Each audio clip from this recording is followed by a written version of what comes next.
বাংলাদেশের আইন আর ইসলামী শরীয়তের নিয়ম অনুযায়ী এখন তুই আমার স্বামী আর আমি তোমার স্ত্রী। কি বলছো তুমি বিন্দু? আমাদের বিয়ে? তুমি আমাকে এভাবে ব্ল্যাকমেল করে বিয়ে করে নিলে? তোমার বাবা কি সম্পর্কে মেনে নেবেন? চুপ, একদম চুপ। আজকের পর আমি যা বলবো তুই তাই করবি। আমার কথাই উঠবি, আমার কথাই বসবি। আমি বললে খাবি, আমি না বললে উপোস থাকবি।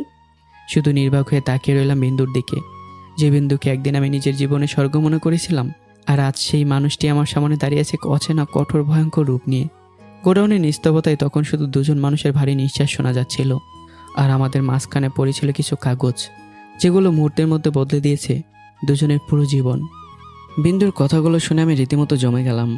শরীরের ভেতর দিয়ে হিমশীতল একটা স্রোত বয়ে গেল। মনে মনে শুধু একটা কথাই ঘুরপাক খেতে লাগলো, বিন্দুর বাবার কাছ থেকে 5 কোটি টাকা নিয়ে এত বড় ব্যবসায়ী হয়েছি, তারপর সেই মানুষটার মেয়ের জীবন থেকে নিজেকে সরিয়ে নিয়েছি। এটা জানার পর বিন্দুর প্রতিক্রিয়া যদি এতটা ভয়াবহ হয়, তাহলে বিন্দু যখন জানবে বিদেশ যাওয়ার আগে আমি নীলাকে বিয়ে করেছিলাম, তখন তার পরিস্থিতি কোথায় গিয়ে দাঁড়াবে? ভাবনাটা মাথায় আসতেই আমার শরীর কেঁপে উঠল, বুকের ভেতরটা ধরফর করতে লাগলো। আমি অসহায় দৃষ্টিতে বিন্দুর দিকে তাকালাম। বিন্দু, এখন তুমি তোমার বাবাকে কি বলবে? আর আমি বা কি বলবো? আমার মাথায় কিচ্ছু কাজ করছে না। বিন্দুর ঠোঁটের কোণে তখন রহস্যময় একটা হাসি। সবাই আমার সঙ্গে গেম খেলেছে শিশির, তুমিও গেম খেলেছো, আমার বাবাও খেলেছে। তুমি যেমন তোমার গেমের শাস্তি সারা জীবন ভোগ করবে, আমার বাবাকেও তার খেলা গেমের শাস্তি সারা জীবন ভোগ করতে হবে। কথাগুলো বলেই বিন্দু আর কিছু বলল না। এর মধ্যে একে একে সেই গ্যাংস্টার লোকগুলো সেখান থেকে চলে গেল। রাতের অন্ধকার ধীরে ধীরে ফিকে হয়ে যখন ভোরের আলো ফুটতে শুরু করলো, তখন বিন্দু আমাকে সঙ্গে নিয়ে একজন কাজীকে ডেকে আনলো। কয়েকজন সাক্ষীর উপস্থিতিতে ইসলামী নিয়ম মেনে কালেমা পড়ে কাবিননামায় আগে থেকে স্বাক্ষর করা ছিল। তারপর আমাদের বিয়ে সম্পূর্ণ হলো। আমি পুরো সময়টা পাথরের মতো নিশ্চুপ ছিলাম। নিজের জীবনের ওপর একের পর এক সিদ্ধান্ত যে নেমে আসছিল, সেগুলো যেন কোনো প্রতিবাদ ছাড়াই মেনে নেওয়া ছাড়া আমার আর কোনো উপায় ছিল না। অন্যদিকে রফিক চৌধুরী তখন প্রায় পাগল হয়ে যাওয়ার অবস্থা। আজ তার মেয়ের বিয়ে, অথচ আগের রাত থেকে বিন্দুর কোনো খোঁজ নেই। ফোন করলে মোবাইল বন্ধ। শহরের অলিগলি, পরিচিত সব জায়গা, যেখানে যেখানে বিন্দুকে পাওয়ার সম্ভাবনা ছিল, লোক পাঠিয়ে সব জায়গায় খোঁজ করে কোনো সন্ধান পাওয়া যায়নি। এর মধ্যে আসলাম খান তার ছেলে আহমেদ শাহজাদকে সঙ্গে নিয়ে বরযাত্রীসহ রফিক সাহেবের বাড়িতে এসে উপস্থিত হলো। বাড়ি জুড়ে বিয়ের সাজ, অতিথিদের ভিড়, চারদিকে ব্যস্ততা। কিন্তু সে আনন্দের মধ্যে রফিক চৌধুরীর বুক জুড়ে শুধু একটাই অজানা আতঙ্ক। হঠাৎ বাড়ির দরজার দিকে সবার চোখ আটকে গেল। বিন্দু এসেছে, কিন্তু তার সঙ্গে কে? বিন্দু আমার হাত শক্ত করে ধরে বাড়ির ভিতর প্রবেশ করলো। মুহূর্তে যেন পুরো বাড়িটা নিস্তব্ধ হয়ে গেল। রফিক চৌধুরী আমাকে দেখে স্থির হয়ে গেলেন। বিন্দু আর আমাকে পাশাপাশি দেখে, একে অপরের হাত ধরে দাঁড়িয়ে থাকতে দেখে তার শরীরের লোম দাঁড়িয়ে গেল। বুকের ভেতরটা দুঃখ করে উঠল, শরীর থরথর করে কেঁপে উঠল। আসলাম খান, আহমেদ শাহজাদ, বিন্দুর মা, আত্মীয় স্বজন, বরযাত্রী থেকে শুরু করে বাড়িতে উপস্থিত প্রত্যেকটা মানুষ বিস্ময়ে তাকিয়ে রইল আমাদের দিকে। রফিক চৌধুরী নিজেকে সামলাতে পারলেন না। বিন্দু, এটা কেমন আচরণ? আর এই ছেলে এখানে কেন? আর হাত ধরে আছিস কেন? বিন্দু একটুও বিচলিত হলো না, বরং তার বাবার দিকে সরাসরি তাকিয়ে শান্ত অথচ কঠিন গলায় বলল, বাবা, তুমি খুব সুন্দর একটা গেম খেলেছো আমার সঙ্গে, তবে ভাবতেই অবাক লাগে একজন বাবা হয়ে নিজের মেয়ের সঙ্গে এমন একটা গেম কিভাবে খেলতে পারলে। কথাটা শুনে রফিক চৌধুরী সহ সবাই স্তব্ধ হয়ে গেল। রফিক চৌধুরী চিৎকার করে উঠলেন, আমি তোর বাবা, আমার সঙ্গে এভাবে কথা বলাও একটা সীমা আছে। কি সব আজে বাজে কথা বলছিস তুই? বিন্দু মৃদু হাসলো। বাবা, আমি বোকা ছিলাম, সত্যি খুব বোকা ছিলাম, কিন্তু তোমার সঙ্গে ব্যবসায়িক জগতে পা রাখার পর তুমি আমাকে একটা জিনিস শিখিয়েছো। এই দুনিয়ায় শুধু ভালো মানুষ হয়ে বেঁচে থাকা যায় না, মানুষকে বুঝতে হয়, মানুষের চাল বুঝতে হয়, আর প্রয়োজনে নিজের চালও চালতে হয়। বিন্দুর কথায় রফিক চৌধুরীর চোখ বড় বড় হয়ে গেল। তিনি যেন প্রথমবার নিজের মেয়েকে নতুন করে দেখলেন। রাবেয়া বেগম আর চুপ থাকতে পারলেন না। তিনি চিৎকার করে উঠলেন, বিন্দু, বাবার সঙ্গে এভাবে বেয়াদবি করছিস? আর একবার বেয়াদবি করলে থাপ্পড় মেরে তোর গাল ফাটিয়ে দেবো। বিন্দু এবার তার মায়ের দিকে তাকিয়ে মুচকে হাসলো। মা, তুমি আমাকে মারতে পারো, আমি তোমাকে কোনো জবাব দেব না, কিন্তু বাবা। সে আবার রফিক চৌধুরীর দিকে তাকালো। বাবা, তোমার কি মনে আছে একদিন আমি শিশিরকে এই বাড়িতে নিয়ে আসছিলাম? সেদিন তুমি বলেছিলে তুমি তোমার একমাত্র মেয়েকে বিয়ে দিয়ে অন্যের বাড়িতে পাঠাতে চাও না, তাই তুমি শিশিরকে তার মা বাবাকে ছেড়ে তোমার বাড়িতে ঘর জামাই হয়ে থাকার প্রস্তাব দিয়েছিলে। রফিক চৌধুরী কিছুটা অস্বস্তি নিয়ে বললেন, হ্যাঁ, বলেছিলাম। তাতে ভুলটা কোথায়? আমার একমাত্র সন্তান তুই, আমি চেয়েছিলাম আমার মেয়েকে তার স্বামীসহ নিজের কাছে রাখতে, এতে অন্যায় কি? বিন্দুর ঠোঁটে এবার আরও গভীর একটা হাসি ফুটে উঠল। তারপর সে বলল, সেটাই তো বাবা, সেটাই ছিল তোমার গেম, তোমার ব্যবসায়িক জগতের গেম। তুমি শিশিরকে হাতের আঘাত করনি, কিন্তু কথার আঘাত ভেঙে দিয়েছিলে। তুমি জানতেই যে শিশির তার মা বাবাকে ছেড়ে ঘর জামাই হতে রাজি হবে না, তাই এমন একটা সত্য দিলে যাতে আমার ভালোবাসা নিজে থেকেই আমার জীবন থেকে সরে যায়। চারপাশে দাঁড়িয়ে থাকা মানুষগুলো নিঃশব্দে শুনছিল। বিন্দু এবার আহমেদ শাহজাদের দিকে তাকিয়ে আবারও তার বাবার দিকে ফিরল। তারপর বলল, আর আজ তুমি যে আহমেদ শাহজাদের সঙ্গে আমার বিয়ে দিতে চাচ্ছ, সে কি আমার বাড়িতে ঘর জামাই হয়ে থাকবে? আসলাম খান সঙ্গে সঙ্গে প্রতিবাদ করে উঠলেন। কখনোই না, আমার ছেলে কোনোদিন ঘর জামাই থাকবে না, এটা অসম্ভব। রফিক চৌধুরী বললেন, না বিন্দু, শাহজাদ ঘর জামাই থাকবে না। বিয়ের পর তুই তার বাড়িতে চলে যাবি। বিন্দুর চোখ মুহূর্তেই কঠিন হয়ে উঠল। চোখ লাল করে বলে উঠল, তাহলে সেদিন শিশিরকে কেন বলেছিলে তার মা বাবাকে ছেড়ে এই বাড়িতে ঘর জামাই হয়ে থাকতে হবে? বিন্দুর কণ্ঠ ধীরে ধীরে কেঁপে উঠল। তুমি চাইলে আমার ভালোবাসাকে সম্মান করতে পারতে, শিশিরকে মেনে নিয়ে আমাদের বিয়ে দিতে পারতে। তুমি তো জানতেই আমি তাকে কতটা ভালোবাসি, তারপরেও তুমি সেই সত্যটা কেন দিলে? বিন্দুর চোখে পানি জমে উঠল। কান্নারত অবস্থায় বলল, কারণ তুমি চেয়েছিলে শিশির নিজে থেকেই সরে যাক। তুমি চেয়েছিলে আমার ভালোবাসাটা তোমার পথের কাঁটা হয়ে না দাঁড়াক, আর সেই কাঁটাটা তুমি নিজেই সরিয়ে দিয়েছিলে বাবা। কথাগুলো শুনে রফিক চৌধুরী বুকের ভেতর যেন প্রচণ্ড একটা ধাক্কা লাগলো। তিনি নির্বাক হয়ে মেয়ের দিকে তাকিয়ে রইলেন, কারণ তিনি বুঝে গেছেন তার এতদিনের গোপন চাল, তার ব্যবসায়িক কৌশল, তার হিসাব নিকাশ সব কিছুই তার মেয়ে বুঝে ফেলেছে। বাড়ির ভেতর উপস্থিত প্রতিটি মানুষের চোখ বিস্ময়ে বড় হয়ে উঠেছে। আসলাম খান হতভম্ব হয়ে দাঁড়িয়ে আছেন। আহমেদ শাহজাদের মুখের হাসি মিলে গেছে, আর রাবেয়া বেগমের শরীর যেন থরথর করে কাঁপছে। অন্যদিকে আমি নিঃশব্দে দাঁড়িয়ে আছি বিন্দুর পাশে। আমার চোখে কোনো বিজয়ের আনন্দ নেই, শুধু একটাই অনুভূতি, আজ এত মানুষের সামনে আমাদের ভালোবাসায় লুকিয়ে থাকা সত্যটা অবশেষে প্রকাশ্যে এসে দাঁড়িয়েছে। রফিক চৌধুরী কিছুক্ষণ নির্বাক হয়ে দাঁড়িয়ে থাকার পর আবারও কঠিন গলায় বললেন, সে তোকে এত ভালোবাসে, তাহলে আমার কাছ থেকে টাকা নিল কেন? আমি না হয় তোর ভালোবাসাকে সম্মান করিনি, কিন্তু সে তো করতে পারত। সে কেন 5 কোটি টাকা নিয়ে তোকে ছেড়ে চলে গেল? বিন্দু মৃদু হাসল। সেই হাসির মধ্যে কোনো আনন্দ ছিল না, ছিল তীব্র অভিমান আর জমে থাকা কষ্ট।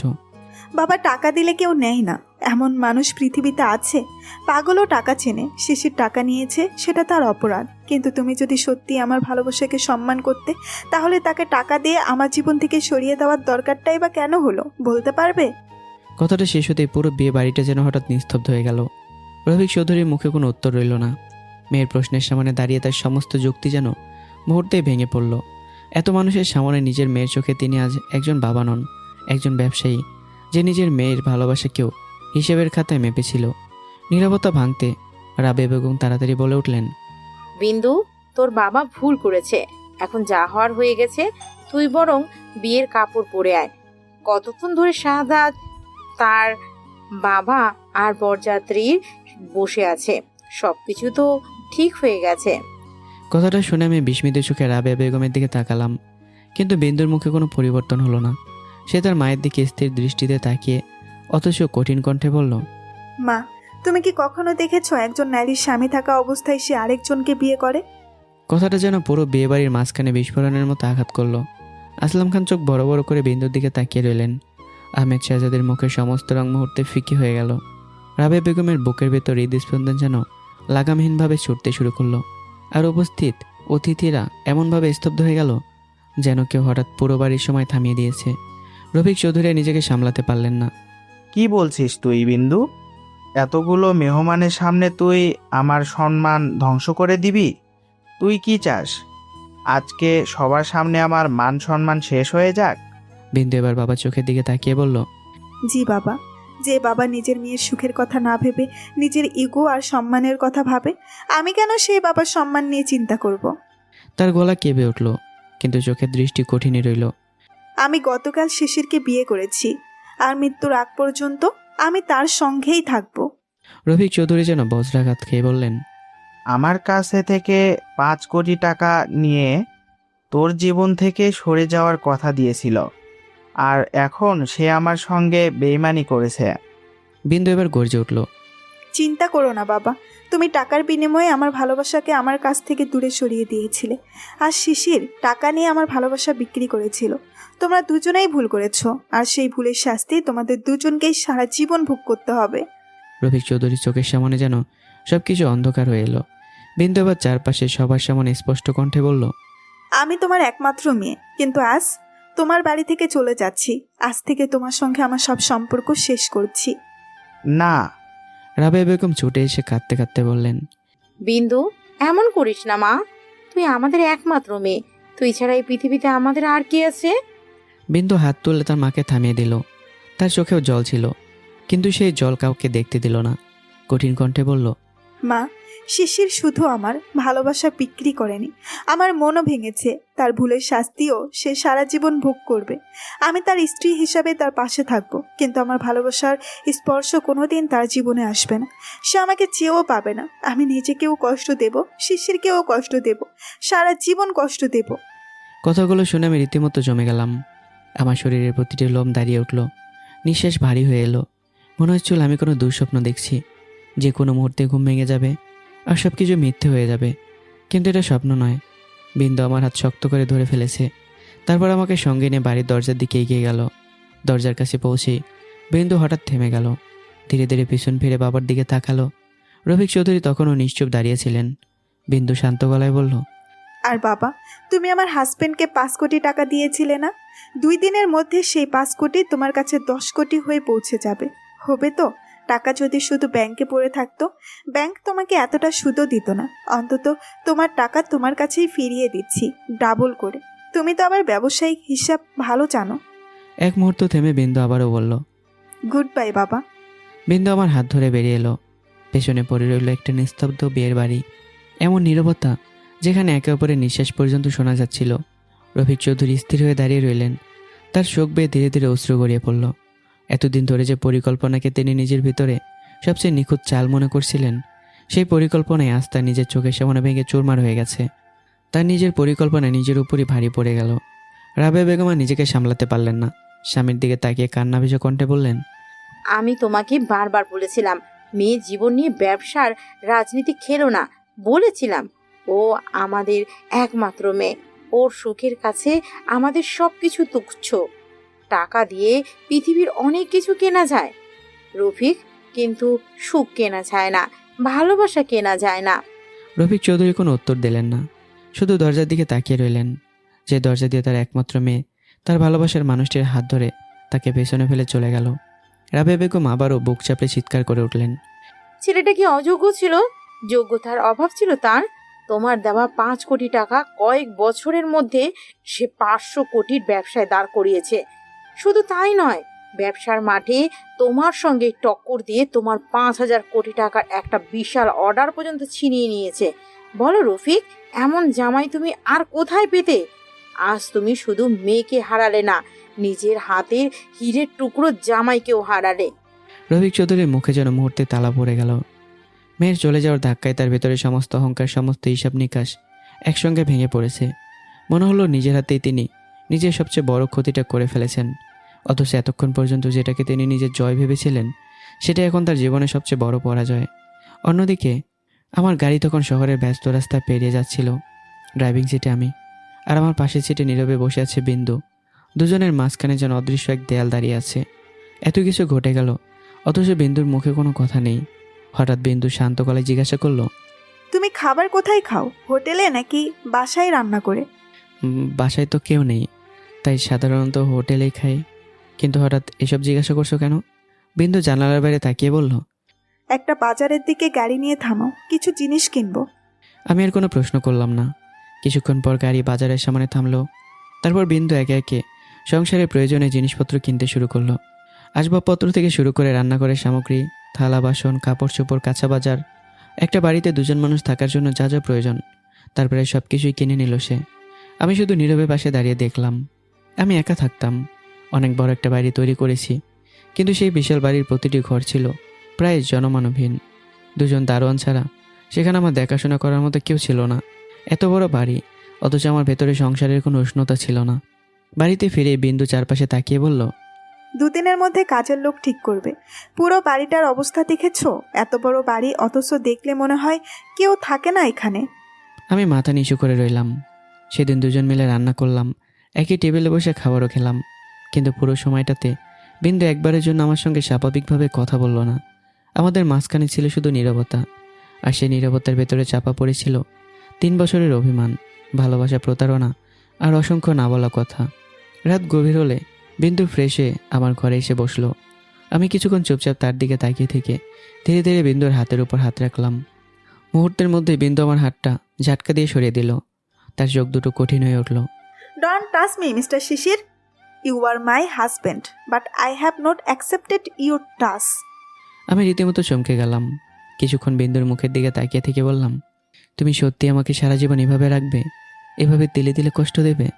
বিন্দু হঠাৎ অট্টহাসিতে ফেটে পড়ল। হাসতে হাসতে একসময় বলল, তুমি কি ভেবেছো আমি এতক্ষণ যা বলেছি সব মজা করে বলেছি? তুমি আর আমার বাবা, তোমরা দুজন মিলে আমাকে একটা খেলনার পুতুল বানিয়ে ফেলেছো। তোমরা দুজনেই আমার জীবনের সবচেয়ে গুরুত্বপূর্ণ মানুষ, অথচ তোমাদের কাউকেই আমি পুরোপুরি ছেড়ে দিতে পারছি না। আবার তোমাদের কোনো একজনের অন্যায়ও মেনে নিতে পারছি না। আমার চোখ দুটো নরম হয়ে এলো। আমি না হয় একটু ভুল করেছি, এবার কি আমাকে একবার ক্ষমা করা যায় না বিন্দু? বিন্দু মুচকে হাসলো। আমি এখন আর আবেগ দিয়ে চলি না শিশির। আমাকে ইমোশনাল কথা বলে দুর্বল করার চেষ্টা করো না। হঠাৎ বিন্দু তার ব্যাগ থেকে একটা ছুরি বের করলো। আমার বুকের ভেতরটা যেন কেঁপে উঠল। বিন্দু ছুরিটা হাতে নিয়ে কঠিন স্বরে বলল, আমাকে স্পর্শ করার চেষ্টা করলে তোমাকে মেরে ফেলবো। একটু থেমে নিজেই তিক্ত হাসলো বিন্দু। তারপর বলল, ও সরি, তোমাকে আঘাত করলে তো সেই কষ্ট আমাকেও সহ্য করতে হবে, তাই তোমাকে আমি আঘাত করব না। তুমি যদি আমাকে স্পর্শ করো তাহলে আমার শরীরের যে জায়গায় তোমার স্পর্শ লাগবে সেই জায়গাটাই আমি নিজেই নষ্ট করে ফেলবো। আমার শরীরের সেই অংশ আমি কেটে ফেলবো। তখন আমি কষ্ট পাবো, আর আমার সেই কষ্টটা তোমার হৃদয়ে গিয়ে আঘাত করবে। সেটাই হবে তোমার শাস্তি। কথাগুলো শুনে আমি কয়েক কদম পিছিয়ে গেলাম। আমার শরীর কাঁপতে শুরু করেছে। চোখ বড় বড় করে বিন্দুর দিকে তাকিয়ে মনে মনে বললাম, বিন্দু আমার দুর্বল জায়গাটা ঠিকই খুঁজে নিয়েছে। সে জানে কোথায় আঘাত করলে আমি সবচেয়ে বেশি কষ্ট পাবো, তাই সেখানে আঘাত করছে। বিন্দু, ছুরিটা ফেলে দাও। আমি কথা দিচ্ছি, তোমাকে কখনো বলে স্পর্শ করব না। আমি কখনো স্বামীর অধিকার নিয়ে তোমার কাছে আসবো না। প্লিজ তুমি ছুরিটা ফেলে দাও। বিন্দু চোখ লাল করে তাকিয়ে বলল, ছুরি ফেলার দরকার নেই। তুমি যতক্ষণ নিজের কথা রাখবে, আমার থেকে দূরত্ব বজায় রাখবে এবং আমাকে স্পর্শ করবে না, ততক্ষণ এই ছুরি কোনো কাজে আসবে না। আমি আর কোনো কথা বললাম না। চুপচাপ একটা বালিশ নিয়ে মেঝেতে চাদর বিছিয়ে শুয়ে পড়তে গেলাম। বিন্দু সঙ্গে সঙ্গে বলল, কি হলো, নিচে গেলে কেন? আমি তো তোমাকে নিচে ঘুমাতে বলিনি, বিছানায় ঘুমাতে পারো, তবে মাঝখানে একটা কোলবালিশ থাকবে। না না, আমি কোনো রিস্ক নিতে পারবো না। কোনো কারণে যদি কোলবালিশ সরে তোমার শরীরে গিয়ে লাগে, তুমি কি করবে সেটা আমি জানি না। এমন ভয়ঙ্কর রূপ আমি তোমার আগে কখনো দেখিনি। বিন্দুর ঠোঁটের কোণে হালকা একটা হাসি ফুটে উঠল, কিন্তু সেই হাসির আড়ালে জমে থাকা কষ্টটা স্পষ্ট ছিল। সে ধীরে ধীরে বলল, যখন ভার্সিটিতে তুমি আমাকে জড়িয়ে ধরতে, কপালে ভালোবাসার একটা পরশ এঁকে দিতে, তখন আমি ভাবতাম, তোমার ভালোবাসাটা সত্যিই ভাবতাম। পৃথিবীর সবাই আমাকে ভুল বুঝলেও অন্তত তুমি আমাকে সত্যি করে ভালোবাসো। একটু থেমে বিন্দু চোখ নামিয়ে নিল। কিন্তু এখন বুঝতে পারছি, আমার ভালোবাসাটাই হয়তো একতরফা ছিল। কথাটা শুনে আমার বুকের ভেতরটা মোচড় দিয়ে উঠল। আমি কিছু বলতে চাইলাম, কিন্তু ঠোঁট নড়ল না। কারণ বিন্দু জানে না, তার সামনে বসে থাকা মানুষটা তাকে ভালোবাসেনি যে এমন নয়, বরং সত্যিটা ছিল আরও নির্মম।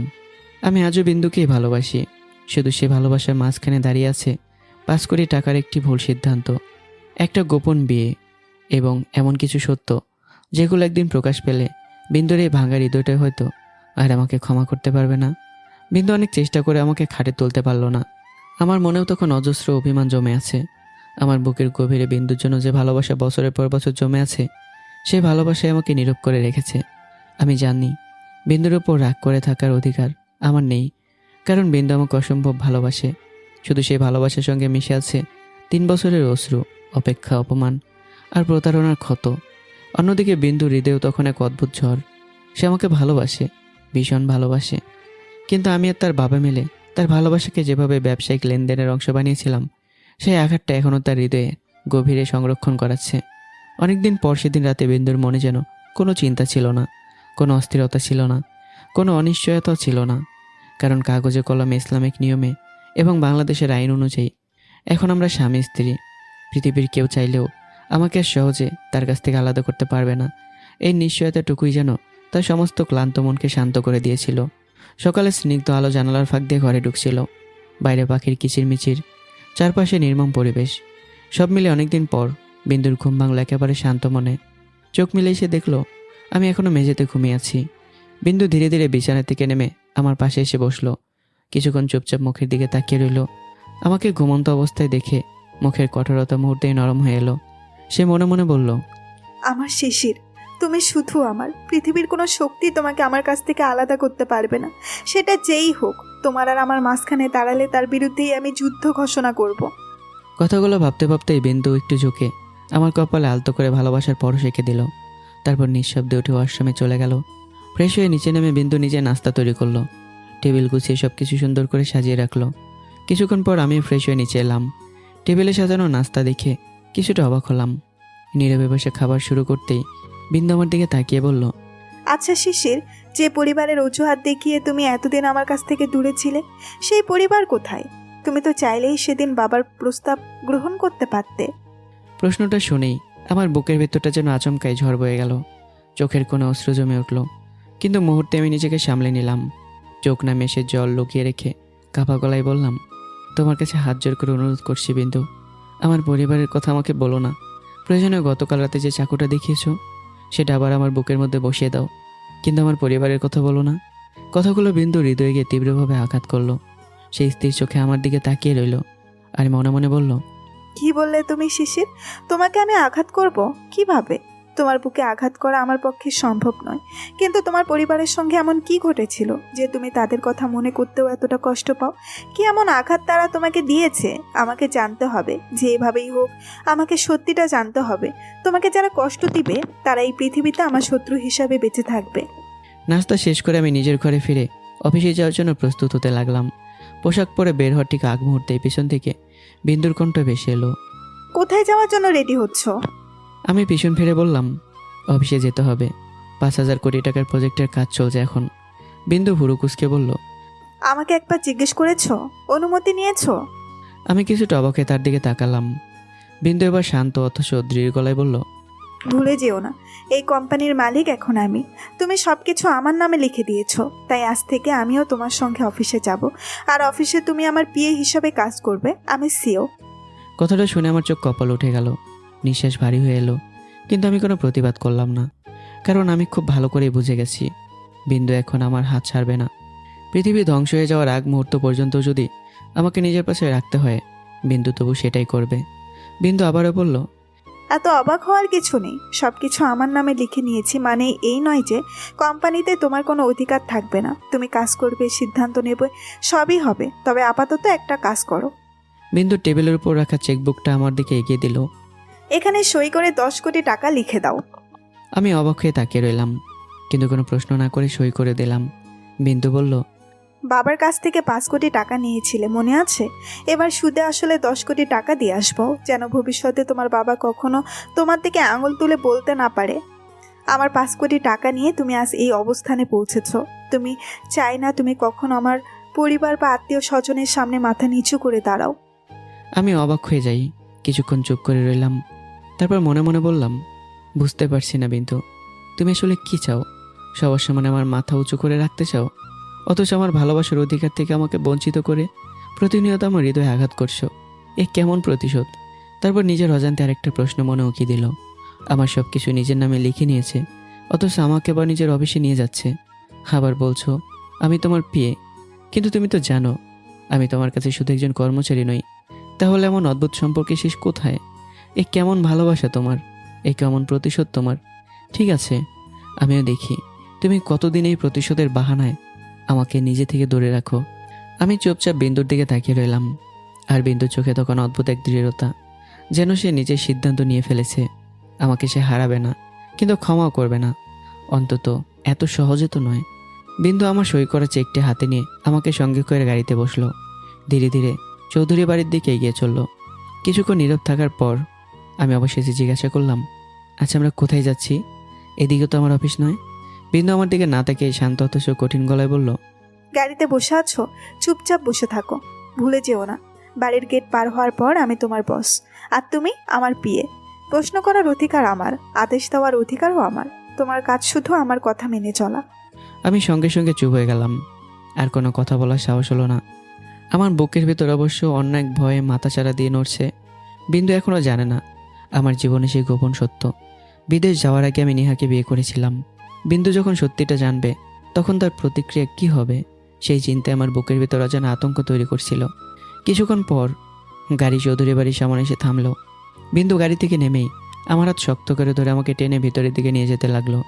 হালকা হাঁটতে হালকা বিরক্ত সুরে বলল, জীবনে দেখেছি স্বামী তার স্ত্রীর হাত ধরে টেনে নিয়ে যায়, আর আমার কপালটা দেখো, উল্টো আমাকে আমার স্বামীর হাত ধরে টেনে নিয়ে যেতে হচ্ছে। কথাটা শুনে আমি লজ্জায় মাথা নিচু করে ফেললাম। শুধু মনে মনে বললাম, বিন্দু, তুমি আমার সমস্ত সম্পত্তি নিজের নামে করে নিয়েছো, আমাকে শাসন করছো, আমার ওপর অধিকার দেখাচ্ছ, আর আমি চুপচাপ সব মেনে নিচ্ছি। তোমাকে ভয় পাই বলে নয়, তোমাকে ভালোবাসি বলে। আমি জানি তুমি আমাকে এমনভাবে নিজের সঙ্গে বেঁধে ফেলছো, চাইলেও হয়তো কোনোদিন তোমাকে ছেড়ে যেতে পারবো না। বাড়ির ভেতর ঢুকতে বিন্দুর চোখ পড়ল রফিক চৌধুরীর ওপর। তিনি সোফায় বসে চা খাচ্ছিলেন, সামনে রাখা পত্রিকায় চোখ বোলাচ্ছিলেন।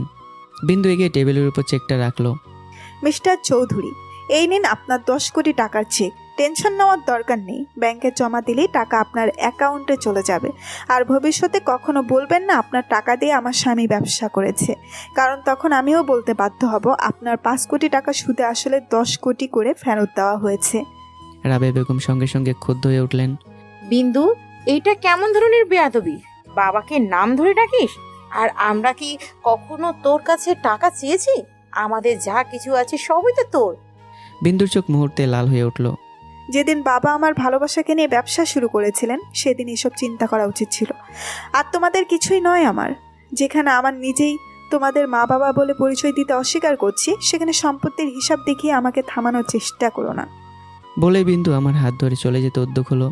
পেছন থেকে রাবেয়া বেগম কাপা গলায় বললেন, চলে যাচ্ছিস কেন? জামাইকে নিয়ে বাড়িতে এসেছিস, অন্তত চা নাস্তা করে যা। বিন্দু থেমে পেছনে তাকালো।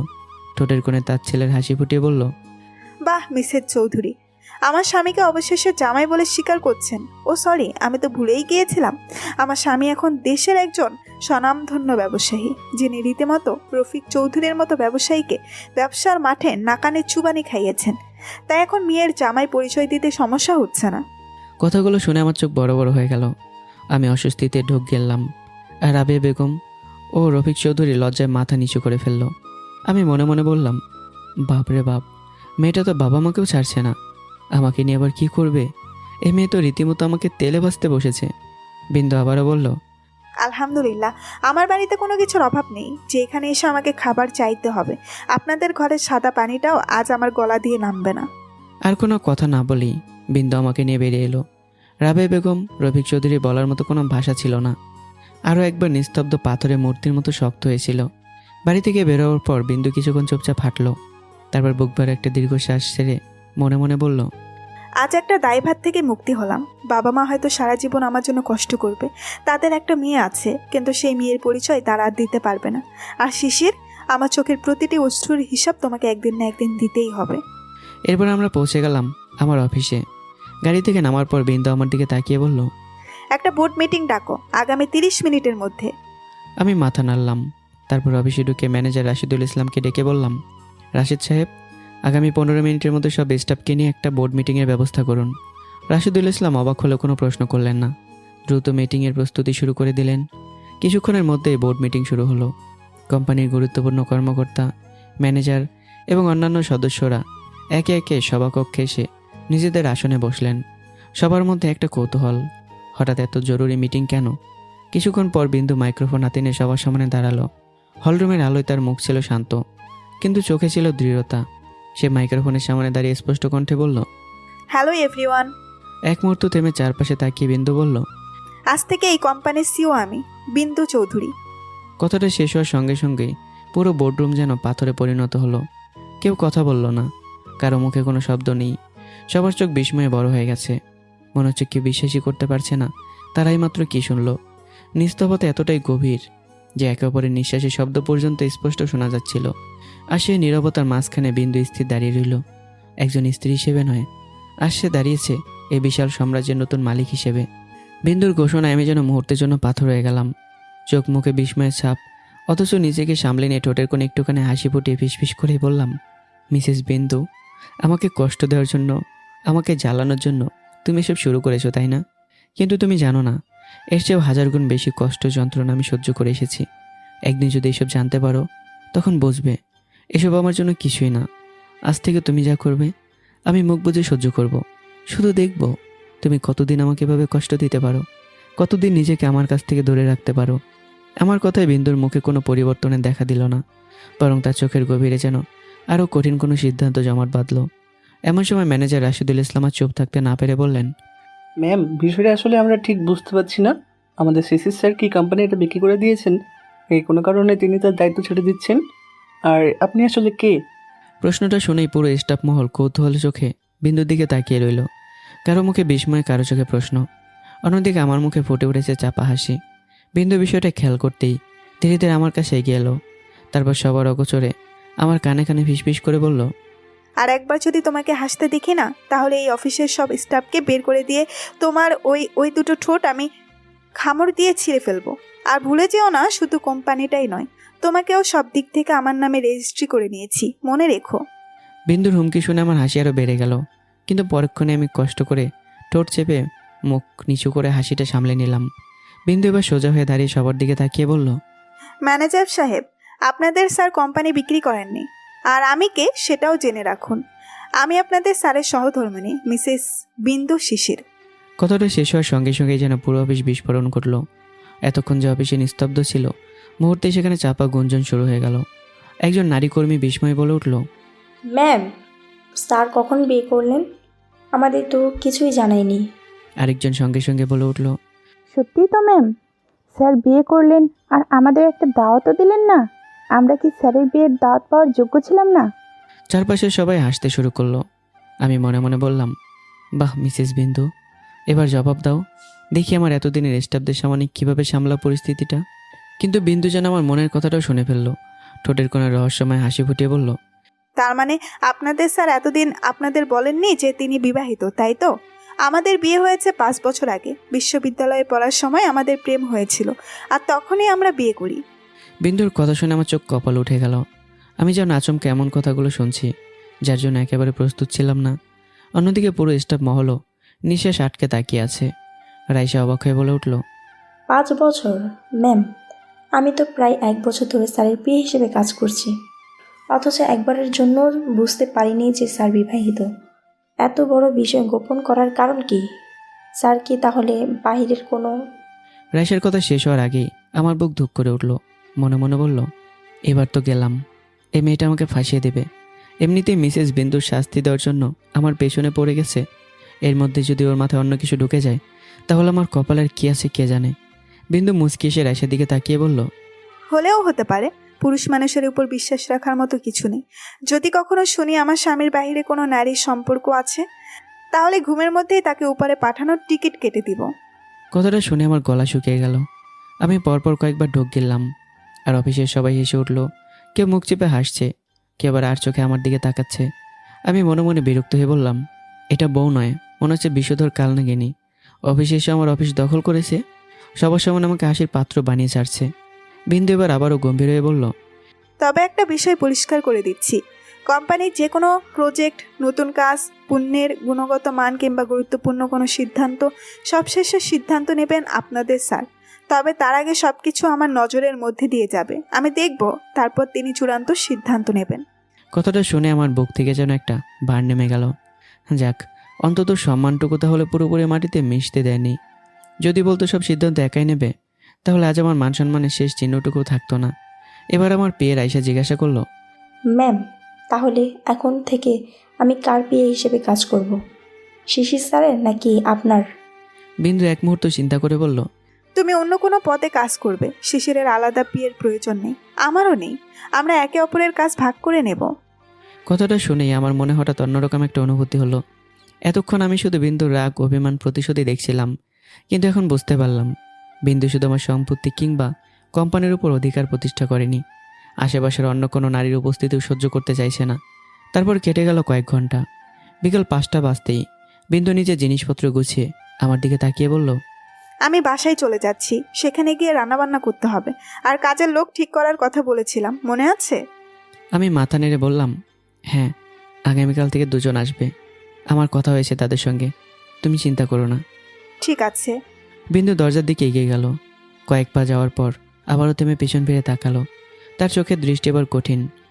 আর একটা কথা, প্রথমত কোনো মেয়ের দিকে চোখ তুলে তাকাবে না, আর দ্বিতীয়ত অফিস শেষ হলে সোজা বাসায় চলে আসবে। মাঝপথে কোথাও অকারণে ঘোরাঘুরি করার দরকার নেই। কথাগুলো বলেই বিন্দু আর এক মুহূর্ত দাঁড়ালো না, ধীর পায়ে অফিস থেকে বেরিয়ে গেল। আমি দরজার দিকে তাকিয়ে রইলাম।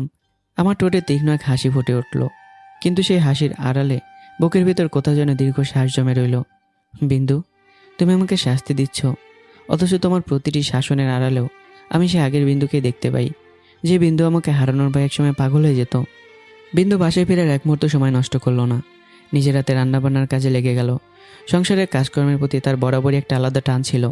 ভার্সিটি লাইফ থেকে তার মনের ভিতর একটা স্বপ্ন ছিল, একদিন আমাকে বিয়ে করবে, নিজের একটা সংসার হবে, নিজের একটা পৃথিবী হবে, যেখানে থাকবো শুধু আমরা দুজন, আমাদের দুজনের ভালোবাসা আর ছোট্ট একটা জগৎ।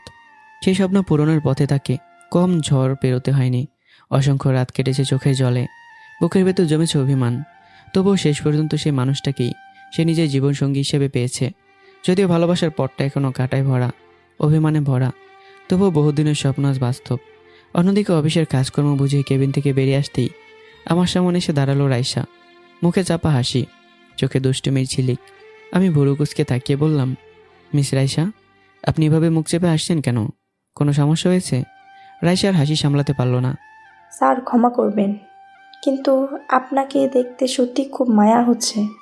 আপনার যে বউ, আপনি যদি এদিক ওদিক একটু বেশি ঘোরান তাহলে কিন্তু আপনার খবর আছে। কথাগুলো বলতে বলতে হাসির চোটে রাইসার কথাই ঠিকমতো বের হচ্ছিল না। আমি এবার চোখ লাল করে বললাম, ভুলে যাবেন না রাইসা, আমি আপনার স্যার, এই কোম্পানির মালিক। রাইসার সঙ্গে সঙ্গে দুপা পিছিয়ে গেল, তারপর দৌড় দেওয়ার আগে হেসেই বলল, স্যার, কোম্পানির বর্তমান মালিক তো ম্যাম। আমাকে বেশি বকাঝকা করলে কালকে ম্যামকে বলে দেব আপনি আমার দিকে কোন নজরে তাকাচ্ছেন। কথাটা বলেই রাইসা ছুটে পালালো। আমি হতভম্ব হয়ে কিছুক্ষণ তার চলে যাওয়ার দিকে তাকিয়ে বললাম, ও মাই গড, বিন্দু তো রীতিমতো আমার চারপাশে একের পর এক ভয়ঙ্কর ফাঁদ পেতে রেখেছে। আমি নিশ্চিত রাইসার কথাগুলো বিন্দুর কোনো প্ল্যান, না হলে এই মেয়েরা তো সাহস হয় কী করে? ঠোঁটের কোণে দুষ্ট হাসি ফুটে উঠল তার। ঠিক আছে বিন্দু, তুমিও খেলছো, আমিও খেলবো, তবে আমার প্রতিশোধটা হবে রোমান্টিক। সন্ধ্যার পর আমি বাসায় ফিরতেই দেখলাম রাতের খাবার টেবিলে সাজানো। এক নজরেই আমার চোখ আটকে গেল খাবারগুলোর দিকে। মাংস বোনা, চিংড়ি মাছ বোনা, ইলিশ মাছের ডিম, একটার পর একটা আমার প্রিয় খাবার। আমি কিছুক্ষণ নিঃশব্দে দাঁড়িয়ে রইলাম। অনেকদিন পর ঘরের রান্নায় এমন গন্ধ আমার বুকের ভেতর কোথাও যেন হারিয়ে যাওয়া কোনো অনুভূতিকে জাগিয়ে তুলল। অজান্তেই চোখের কোণে জল চিকচিক করে উঠল। বিন্দু কিছু বলল না, শুধু চুপচাপ খাবার পরিবেশন করলো। দুজন পাশাপাশি বসে রাতের খাবার খেলাম। কথাবার্তা খুব বেশি হলো না, কিন্তু নীরবতার মাঝেও যেন অনেক কথা আদান প্রদান হয়ে গেল। খাওয়া শেষে আমি ধীরে ধীরে ছাদের দিকে চলে গেলাম, আর বিন্দু নিজের ঘরে ফিরে কিছুক্ষণ পর সাজতে শুরু করলো। চোখে গাঢ় কাজল, ঠোঁটে টকটকে লাল লিপস্টিক, পরনে নীল রঙের সুন্দর সুতির 3 পিস। চুল গুছিয়ে নিয়ে আয়নার সামনে দাঁড়াতেই নিজের প্রতিচ্ছবির দিকে তাকিয়ে কিছুক্ষণ স্থির হয়ে রইল। কিছুক্ষণ পর আমি ঘরে ঢুকতেই দরজার কাছেই থমকে গেলাম। বিন্দুকে দেখে আমার চোখ বিস্ময়ে বড় হয়ে গেল। মনে মনে বললাম, বিন্দু আজ এভাবে সেজেছে কেন? এত সুন্দর করে, কার জন্য? হয়তো আমার জন্যই, কিন্তু সে তো স্পষ্ট বলেছে আমি তাকে স্পর্শ করতে পারবো না। মনের ভেতর একের পর এক প্রশ্ন জাগলেও মুখে অন্য কথা বেরিয়ে এলো। বিন্দু, এভাবে সাজগোজ করার কি দরকার ছিল? আর তোমার অন্য কোথায়? যেহেতু তুমি আমাকে আমার অধিকার থেকে দূরে রাখবে, তাহলে এই বাসায় এত সাজগোজ করারও দরকার নেই। বিন্দু ঠোঁটের কোণে মুচকি হাসি, তারপর বিছানার পাশ থেকে চিরুনিটা হাতে তুলে নিয়ে আমার দিকে তাকিয়ে বলল, আমি প্রতিদিন সাজবো, একেবারে তোমার স্বপ্নের রাজকন্যার মতো সাজবো। আর হ্যাঁ, সত্যিই তোমার জন্যই সাজবো, কিন্তু তোমাকে তোমার অধিকার দেব না। তোমার শাস্তি তো সবে শুরু হয়েছে। কথাটা শুনে আমি পরপর কয়েকবার ঢোক গেলাম। মনে মনে বিড়বিড় করলাম, এ কেমন বউ রে বাবা, বিজুদর কালনাগিনীর মতো। হাতে মারবে না, লাঠি দিয়েও মারবে না, সরাসরি হৃদয়ের ভিতরে আঘাত করবে। না পারছি সহ্য করতে, না পারছি কিছু বলতে। আমি একটা বালিশ হাতে নিয়ে মেঝের দিকে এগিয়ে যেতে লাগলাম। বিন্দু আমার দিকে তাকিয়ে বলল, আমাকে বকাবকি করা শেষ হলে চোখ বন্ধ করে ঘুমিয়ে পড়ো, আর ভুলেও রাতে আমাকে চুপি চুপি স্পর্শ করার চেষ্টা করো না। আমি মেঝেতে চাদর বিছাতে বিছাতে অন্যদিকে ফিরে বললাম, আমি তোমার মতো চোর নই, যে একটা পুরুষ ঘুমিয়ে আছে আর লুকিয়ে এসে তাকে চুমু দিয়ে চলে যাব। কথাটা শুনে বিন্দু মুহূর্তের জন্য থমকে গেল। তার গাল লজ্জায় লাল হয়ে উঠল। পরক্ষণে চোখ মুখ শক্ত হয়ে চিরুনিটা হাতে নিয়ে আমার সামনে এসে দাঁড়ালো। আর একবার যদি আমাকে চোর বলো, একেবারে শেষ করে দেব। আমি সঙ্গে সঙ্গে চোখ বড় বড় করে তাকালাম। বিন্দু আর কিছু না বলে ফিরে গেল। তবে মুখ ঘুরিয়ে নিতেই তার ঠোঁটের কোণে মৃদু হাসি ফুটে উঠল। সকালে আমি যে লুকিয়ে ওকে চুমু দিয়েছিলাম আর ও যে জেগে থেকেও সব অনুভব করে ঘুমের ভান ধরেছিল, আমি বুঝতেই পারিনি। অনেক বড় হারামি তো। রাত আরও গভীর হলো। একজন খাটে, অন্যজন মেঝেতে। দুজনের মাঝখানে যেন কয়েক হাত দূরত্ব নয়, জমে আছে 3 বছরের অভিমান, অশ্রু, প্রতারণা, ভালোবাসার না বলা অসংখ্য কথা। বিন্দু চোখ বারবার মেঝেতে শুয়ে থাকা আমার দিকে চলে আসছিল। শক্ত মেঝেতে এভাবে ঘুমানো তার একটু ভালো লাগছিল না। তার মনে হচ্ছিল আমাকে তুলে নিয়ে খাটে যাবে, কিন্তু পরক্ষণে মনকে শক্ত করে ফেলল। না, এখনই নরম হলে চলবে না। এতদিনের কষ্ট এত সহজে ভুলে যাওয়ার নয়। অন্যদিকে মেঝেতে চোখ বন্ধ করে শুয়েছিলাম, ঘুমাতেও পারছিলাম না। বুকের ভিতর শুধু একটাই অনুভূতি ঘুরপাক খাচ্ছিল। বিন্দু আমার উপর যতই রাগ করুক, যতই শাস্তি দিক, আমি জানি কোথাও না কোথাও এখনও সে আমাকে ভালোবাসে। আর সে ভালোবাসাটুকুই হয়তো একদিন আমাদের সব অভিমান ভেঙে দেবে। সকালের সিক্ত আলো জানালার পর্দা ভেদ করে ঘরে ঢুকছিল। বাইরে পাখিদের কিচিরমিচির ডাক, দূরে মানুষের ব্যস্ততা, আর সকালে নির্মম পরিবেশে ধীরে ধীরে ঘুম ভাঙল বিন্দুর। প্রতিদিনের মতো আজও ঘুম থেকে উঠে প্রথমে তার চোখ গেল মেঝেতে ঘুমিয়ে থাকা আমার দিকে। অজান্তেই বুকের ভেতরটা নরম হয়ে এলো। প্রতিদিনের অভ্যাসবশত আমার কপালে ভালোবাসার পরশ এঁকে দিতে ঝুঁকলেও শেষ মুহূর্তে থেমে গেল সে। মনে মনে বলল, না না, আজকে আর চুমু দেওয়া যাবে না। কালকে যে কিভাবে আমাকে লজ্জায় ফেলেছিল, তাও আবার অফিসের মধ্যে। না, আজ থেকে একটু দূরত্ব বজায় রাখতেই হবে। এইভাবে বিন্দু ধীরে ধীরে সরে যেতেই কয়েক মুহূর্ত পর আমি চোখ মিলে উঠে বসলাম। চারপাশে তাকিয়ে বিন্দুকে দেখতে না পেয়ে কপালে হাত রেখে ফিসফিস করে বললাম, এটা আবার কি হলো? কাল নাগিনী আজ কিস করলো না কেন? কালকের কথা কি সত্যি রাগ করেছে? নিজের অজান্তে আমার ঠোঁটের কোণে এক চেলতে হাসি ফুটে উঠল। কিছুক্ষণ পর দুজন পাশাপাশি বসে সকালে নাস্তা সেরে নিলাম। নাস্তার টেবিলে অদ্ভুত এক নীরবতা, দুজনের মনে হাজারো কথা, অথচ কেউ যেন মুখ খুলতেই চাইছে না। অবশেষে আমি বিন্দুর দিকে তাকিয়ে বললাম, তুমি রেডি হচ্ছ না? তুমি কি আজ অফিসে যাবে না? আমি কিন্তু এখন বের হয়ে যাচ্ছি। বিন্দু শান্ত গলায় বলল, হ্যাঁ, তুমি চলে যাও। আমার একটু কাজ আছে, কাজটা শেষ করে পরে অফিসে চলে আসবো। তুমি যাও। আমি আর কোনো প্রশ্ন করলাম না। হয়তো বাসায় বিন্দুর কোনো জরুরি কাজ আছে, এই ভেবে চুপচাপ উঠে পড়লাম। কিছুক্ষণের মধ্যে গাড়ি নিয়ে অফিসের উদ্দেশ্যে বেরিয়ে গেলাম। কিন্তু বিন্দুর আসল কাজটা ছিল অন্যরকম। সে কারো অপেক্ষায় বসে রইল। প্রায় ঘন্টাখানেক পর একজন ভদ্রলোক আমার বাড়িতে এসে পৌঁছালেন। পোশাক পরিচ্ছদে সাধারণ, কিন্তু চোখ দুটো অস্বাভাবিকভাবেই তীক্ষ্ণ। এমন চোখ যেন কোনো মানুষের মুখের আড়ালে লুকিয়ে থাকা সত্যিটা পড়ে নিতে পারে। শহরের পেশাদার প্রাইভেট ডিটেকটিভ হিসেবে তার বেশ পরিচিতি রয়েছে। সবাই তাকে এক নামেই চেনে, এসকে রায়হান। বাড়ির ভেতর এসে তিনি বিন্দুর সামনে দাঁড়িয়ে বললেন, আপনি তাহলে মিসেস বিন্দু, যিনি আমাকে একটা বিষয় তদন্তের জন্য যোগাযোগ করেছিলেন? বিন্দু মাথা নেড়ে বলল, জি রায়হান সাহেব, আপনাকেই বলছিলাম। আসুন, আগে বসুন, তারপর বিস্তারিত বলছি। রায়হান সাহেব সোফায় বসলেন। পকেট থেকে একটা ছোট্ট নোটবুক বের করে প্রস্তুত হয়ে বললেন, ঠিক আছে, আপনি কি জানতে চান আর কোন মানুষগুলোর বিষয়ে তদন্ত করতে হবে সব বিস্তারিত বলুন। যত বেশি তথ্য দেবেন কাজটা তত সহজ হবে। বিন্দু কিছুক্ষণ চুপ করে রইল। তারপর আমার একটি ছবি এবং আমার ভোটার আইডি কার্ডের ফটোকপি রায়হানের হাতে তুলে দিয়ে বলল, এই মানুষটা আমার স্বামী শিশির। সেই ছবিটার দিকে একবার তাকিয়ে আবারও বিন্দুর দিকে তাকালেন। বিন্দু ধীর গলায় বলল, আমি আমার শ্বশুরবাড়ি কখনো দেখিনি, কখনো যাইনি। আমার স্বামীর পরিবারের কাউকেই আমি চিনি না। মাত্র 2 দিন আগে তার আইডি কার্ডে থাকা ঠিকানা থেকে জানতে পেরেছি তার বাড়ি চট্টগ্রাম শহরের আশেপাশে একটা এলাকায়। আমরা কিন্তু একই ভার্সিটিতে পড়াশোনা করেছি। আমাদের মধ্যে সম্পর্ক থাকাকালীন শিশির কখনো তার পরিবারের কথা বলতোই না বা তার বাসায় নিতে চাইতো না আমাকে। ডিটেকটিভ রায়হান কাগজের ঠিকানাটার দিকে তাকিয়ে বলল, হ্যাঁ, জায়গাটা চট্টগ্রাম শহরের আশেপাশের একটি এলাকা। পুরোপুরি শহরও নয়, আবার প্রচলিত অর্থে গ্রামও বলা যায় না। অনেকটা মহেশখল ধরনের এলাকা। তবে সমস্যা নেই, আপনি বলুন সেখান থেকে ঠিক কি জানতে চান। বিন্দুর চোখ মুহূর্তেই গম্ভীর হয়ে উঠল। আমি জানতে চাই শিশিরের পরিবারের আসলে কি ঘটেছিল। রায়হান কলম থামিয়ে তার দিকে তাকালেন। বিন্দু ধীরে ধীরে বলতে শুরু করলো, শিশির তার পরিবারকে অসম্ভব ভালোবাসতো। তাদের জন্য সে আমার বাবার অফার পর্যন্ত ফিরিয়ে দিয়েছিল। শুধু টাকা নয়, বাবা তাকে আমাদের বাড়িতে ঘরজামাই হয়ে থাকার প্রস্তাবও দিয়েছিলেন, কিন্তু সে রাজি হয়নি। বলেছিল বাবা মাকে ছেড়ে সে কখনো আমাদের বাড়িতে থাকবে না। আমার সাথে সম্পর্ক ছিন্ন করেছিল। একটু থেমে বিন্দু দীর্ঘ শ্বাস ফেলল, তারপর বলল, সেদিন আমি ভেবেছিলাম হয়তো সে আমাকে ভালোবাসে না, অভিমান করে তার কাছ থেকে দূরে সরে গিয়েছিলাম। তারপর অনেক কিছু ঘটেছে, কিন্তু কি হয়েছে এখন? বিন্দুর গলা ভারী হয়ে এলো, একটা দীর্ঘ শ্বাস নিয়ে বলল, এখন সেই একই মানুষ তার পরিবারের কথা শুনতেই চায় না। আমি যখন তার পরিবার কোথায় কি হয়েছে এসব জানতে চাই, তখন সে এমনভাবে আমাকে থামিয়ে দেয় যেন তার পরিবারের নামটাও তার কাছে অসহ্য। গতকাল সকালে আমি শুধু তার পরিবার নিয়ে একটা প্রশ্ন করেছিলাম। সে আমার কাছে হাত জোর করে অনুরোধ করেছে যেন আমি আর কখনো তার পরিবার নিয়ে কথা না বলি। এমনকি বলেছে প্রয়োজনে তাকে যতটা কষ্ট দিতে হয় দিই, কিন্তু তার পরিবারের কথা যেন তাকে না বলি। রায়হানের চোখে আবার কৌতূহল ফুটে উঠল। আপনার কথা শুনে মনে হচ্ছে মিস্টার শিশির তার পরিবারকে খুব ভালোবাসতেন না, তাদের প্রতি গভীর একটা দায়িত্ববোধ ছিল। তাহলে হঠাৎ এমন পরিবর্তনের কারণ তো অবশ্যই আছে।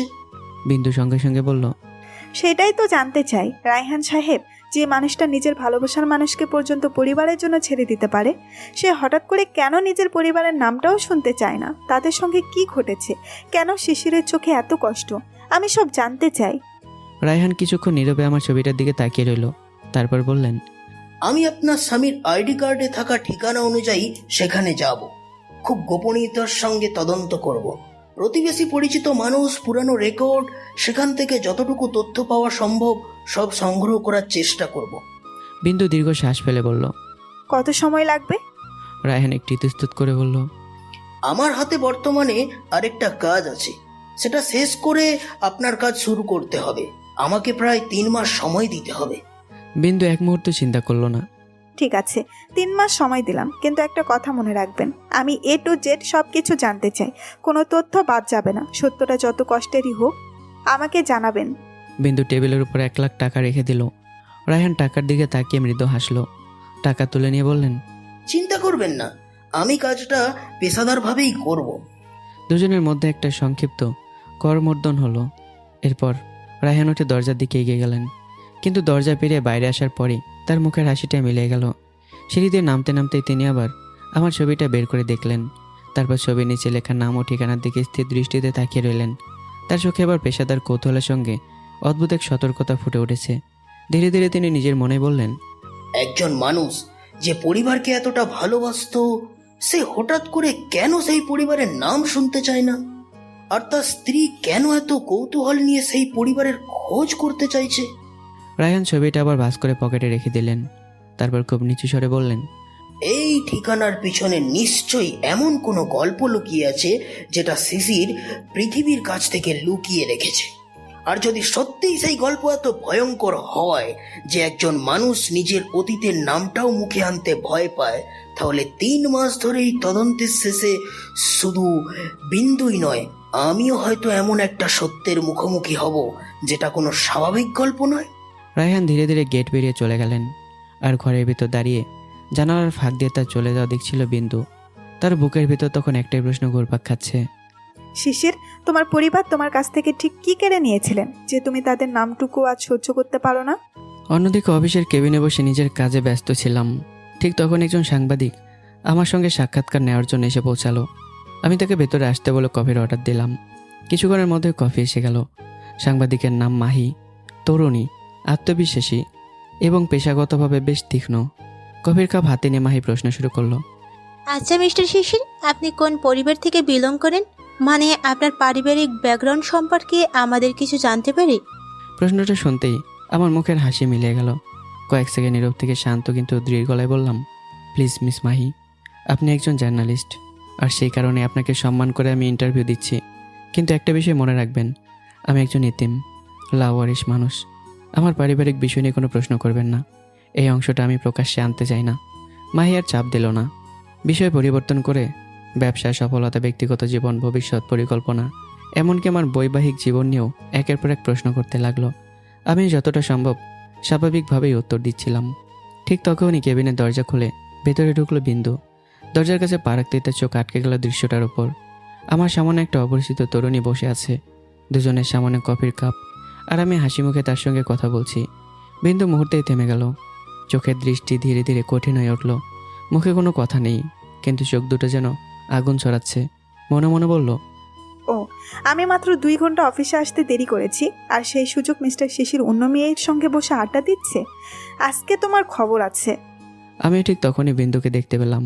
বিন্দু লাল হয়ে ওঠা চোখ, শক্ত হয়ে থাকা মুখ, সব কিছু দেখে আমি বুঝে গেলাম আমার স্ত্রী ভীষণ রেগে গেছে।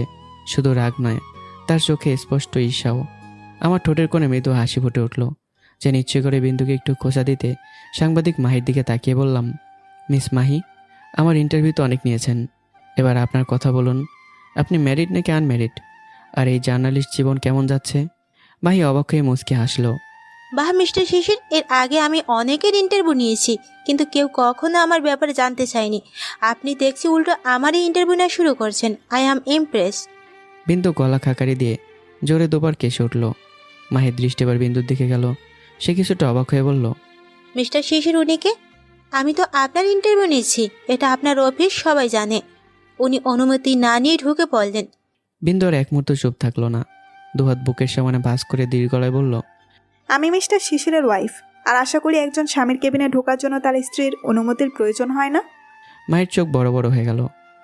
সরি মিসেস শিশির, আসলে আমি তো জানতাম না যে আপনি মিস্টার শিশিরের স্ত্রী, তাই। বিন্দু ঠান্ডা চোখে তাকিয়ে বলল। মাহি পরিস্থিতি বুঝে আরও কিছু আনুষ্ঠানিক কথা বলে নিজের ইন্টারভিউ শেষ করলো। এরপর উঠে দাঁড়িয়ে বলল, ঠিক আছে মিস্টার শিশির, আজকের জন্য তাহলে এখানেই শেষ করছি। আপনার সময় দেওয়ার জন্য ধন্যবাদ। মাহি চলে যাওয়ার জন্য দরজার দিকে এগিয়ে যেতেই আমি ভদ্রভাবে মাথা নাড়লাম।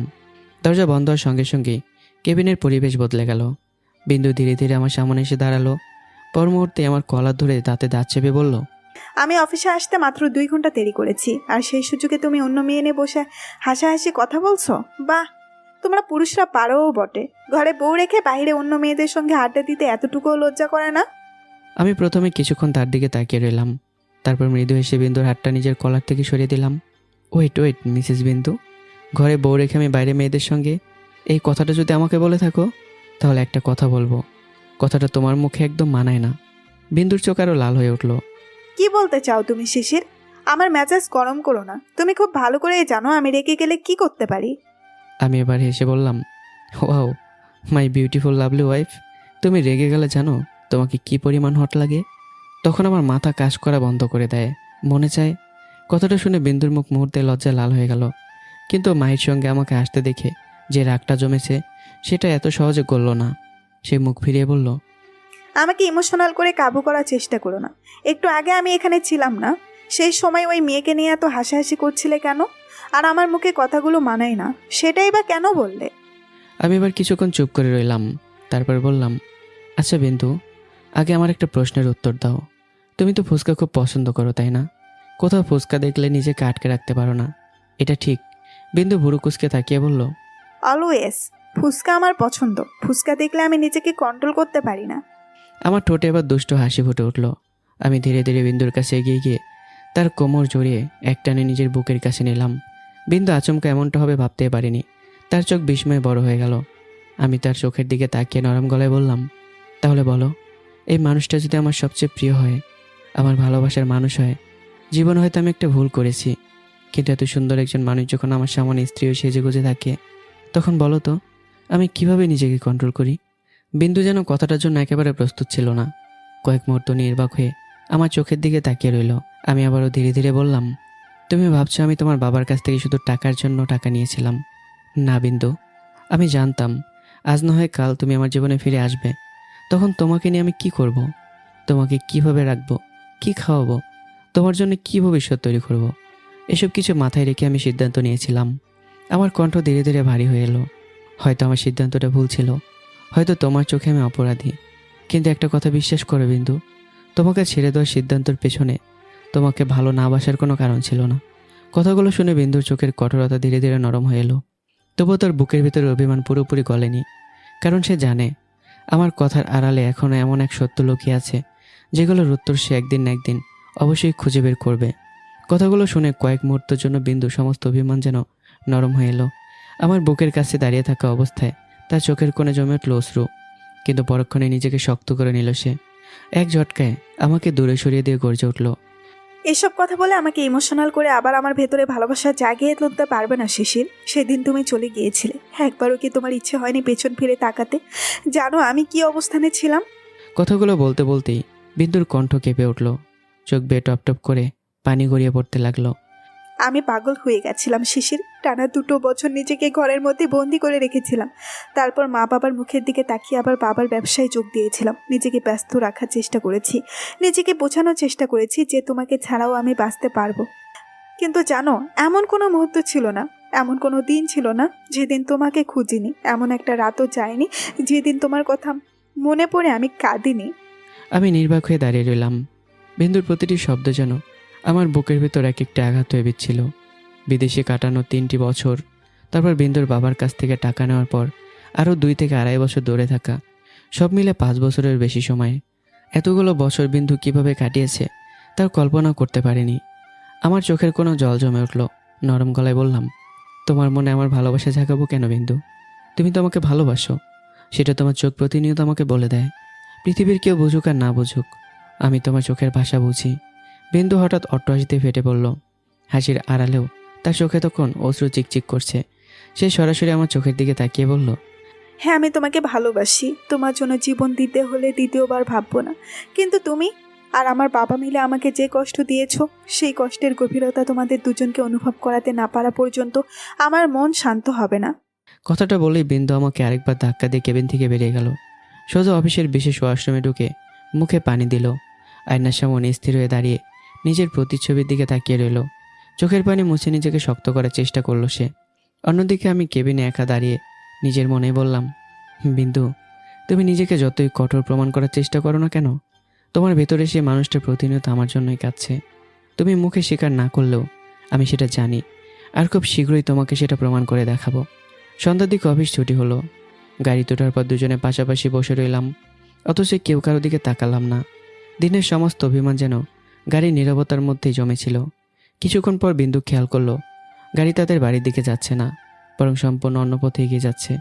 বিন্দু ভুরু কুঁচকে বলল, কোথায় নিয়ে যাচ্ছ আমাকে? এটা তো আমাদের বাসার পথ নয়। আমি স্টিয়ারিংয়ে চোখ রেখেই মুচকে এসে বললাম, আমাকে কি বিশ্বাস করা যায় না?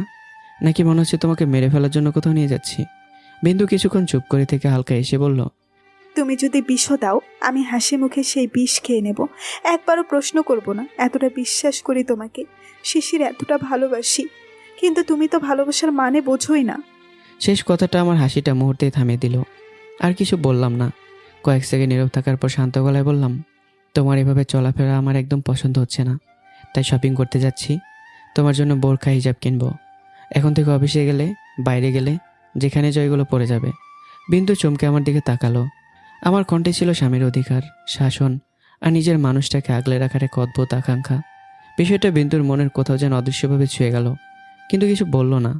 সে জানালার বাইরে তাকিয়ে আমার অগোচরে ঠোঁটের কোণে একটুখানি মুচকি হাসি ফুটিয়ে তুলল।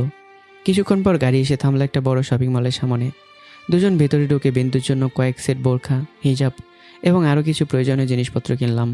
কেনাকাটার শেষে যখন আমরা বেরিয়ে আসছিলাম, ঠিক তখনই পরিচিত 2টি মুখ আমাদের চোখে পড়ল, ঈশা আর রাহি। দুজনেই ছিল বিশ্ববিদ্যালয় জীবনের ঘনিষ্ঠ বান্ধবী। রাহি দূর থেকেই আমাকে বিন্দুকে একসঙ্গে দেখে অবাক হয়ে মুচকি এসে বলল, আই কান্ট বিলিভ দিস। শিশির ভাই আর বিন্দু একসঙ্গে? তার মানে তোরা দুজন বিয়ে করে ফেলেছিস? এসব আনন্দে আমার দিকে এগিয়ে এসে আমাকে জড়িয়ে ধরতে হাত বাড়াতেই বিন্দুর সঙ্গে সঙ্গে তাদের মাঝখানে এসে দাঁড়ালো। কঠিন অথচ শান্ত গলায় বলল, ঈশা, এটা আমার হাজব্যান্ড।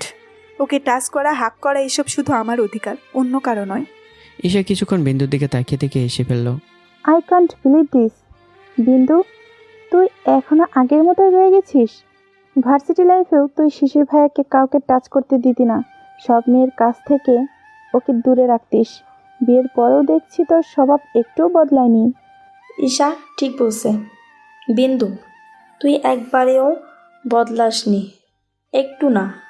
বিন্দু আমার দিকে একবার তাকিয়ে দৃঢ় গলায় বলল, শিশির শুধু বিন্দুর, ওর দিকে কেউ চোখ তুলে তাকালেও আমি সহ্য করব না। যাই হোক, এসব বাদ দে, তোরা কেমন আছিস বল। পাশে দাঁড়িয়ে থাকা আমি অবাক হয়ে দুজনের কথোপকথন শুনছিলাম। আমার মনে পড়ে গেল বিশ্ববিদ্যালয়ে সে দিনগুলো। বিন্দুর সঙ্গে সম্পর্ক হওয়ার পর অন্য কোনো মেয়ের দিকে তাকানো তো দূরের কথা, কোনো মেয়ের পাশে কি একটু বসতে পারতাম না। তারপর রাহি আর ঈশা একসঙ্গে বলল, আমরা দুইজনেই বিয়ে করে ফেলছি। কিছুদিনের মধ্যেই কানাডায় সেটেল হয়ে যাব। মজার ব্যাপার হলো আমরা দুইজন একই পরিবারের দুই ভাইকে বিয়ে করেছি, মানে দুই বোন, এক পরিবারের দুই ভাই। কথাটা শুনে সবাই হেসে উঠল। অন্যদিকে অনেকদিন পর চারজনের মধ্যে এমন স্বাভাবিক প্রাণখোলা কথাবার্তা হলো। কাছের একটা রেস্টুরেন্টে গিয়ে সবাই একসঙ্গে বসে কফি খেলাম। পুরনো বিশ্ববিদ্যালয় জীবনের স্মৃতি নিয়ে হাসাহাসি করলাম। কিছুক্ষণের জন্য যেন বিন্দু আর আমার জীবনের সমস্ত অভিমান, কষ্ট আর অন্ধকার দূরে সরে গেল। শেষে বিদায় নেওয়ার সময় ঈশা আর রাহি আমাদের দুজনকে শুভকামনা জানিয়ে চলে গেল। গাড়িতে ফেরার সময় আমি একবার বিন্দুর দিকে তাকালাম। বিন্দু ঠিক সেই মুহূর্তে আমার দিকে তাকিয়েছিল। দুজনের চোখাচোখি হলো মাত্র কয়েক সেকেন্ডের জন্য। কেউ কিছু বললাম না, তবু সেই নীরব চোখাচোখির মধ্যেই যেন বহু বছরের হারিয়ে যাওয়া ভালোবাসা নিঃশব্দে আবারও একবার কথা বলে উঠল। রাতের খাবার শেষে আমি আর বিন্দু দুজনেই নিজেদের মতো করে কিছুক্ষণ নীরব থাকলাম। বিন্দু আয়নার সামনে বসে চুল আশ্রে হালকা সাজগোজ করে ঘুমানোর প্রস্তুতি নিল। তারপর খাটে উঠে শুতে যাবে, ঠিক তখনই আমি ঘরে ঢুকে বালিশ আর চাদর হাতে নিয়ে ফ্লোরে নামতে শুরু করলাম। বিন্দু সঙ্গে সঙ্গে বলে উঠল, নিচে ঘুমাবে না, খাটে শুয়ে পড়ো, মাঝখানে কোলবালিশ দিয়ে দেবো, কোনো সমস্যা হবে না। কিন্তু বিন্দুর কথায় বিন্দুমাত্র কর্ণপাত না করে আমি মেঝেতে চাদর বিছাতে লাগলাম। বিন্দু এবার একটু বিরক্ত হয়ে আবার বলল, তোমাকে না বললাম মাঝখানে কোলবালিশ দিয়ে খাটে শুতে? আমার কথা কি তোমার কানে যায় না? আমি চাদরটা ঠিক করতে করতে শান্ত গলায় বললাম, আমি কোনো ঝামেলায় জড়াতে চাই না। হাজার হোক আমি একজন পুরুষ আর তুমি আমার স্ত্রী। ঘুমের মধ্যে ভুল করে তোমাকে কোনোভাবে স্পর্শ করে ফেললে তুমি আবার ঝামেলা শুরু করবে, আর তার সেখানেই থাকা ভালো। কথাটা শেষ হওয়ার সঙ্গে সঙ্গেই বিন্দু খাট থেকে নেমে আমার সামনে এসে দাঁড়ালো। চোখ মুখ কঠিন হয়ে উঠল তার। একবার বলেছি তোমার কানে যায়নি, বালিশ চাদর দিয়ে খাটে ওঠো, নইলে আমার চেয়ে ভয়ঙ্কর আর কেউ তোমার জীবনে হবে না। বিন্দু সে গর্জন আমার শরীর কাঁপিয়ে তুলল। মুহূর্তের মধ্যে বালিশ চাদর গুটিয়ে নিয়ে খাটে উঠে গেলাম। বিন্দু ঠোঁট বাঁকিয়ে বলল, কথাই আছে না, লাঠির খাটাল লাঠি না খেলে পোষ মানে না, তুমি ঠিক তেমনই। আমি একপাশে গিয়ে শুয়ে মনে মনে বিড়বিড় করে বললাম, ডাইনি, কালনাগিনী, বিষধর সাপ, বাপরে বাপ কি ভয়ঙ্কর গর্জন। এত মেয়ে থাকতে ভার্সিটি লাইফে এই সুন্দরী মেয়েটার সঙ্গে প্রেম করতে হলো। এবার শখ মিটেছে আমার। বিন্দু আমার দিকে তাকিয়ে বলল, আমাকে গালি দেওয়া আর বকাবকি করা শেষ হয়েছে? এখন আমি কিছু জিজ্ঞেস করতে পারি? না না, আমি কোথাও তোমাকে গালি দিচ্ছি না। আচ্ছা বলো, কি জানতে চাও?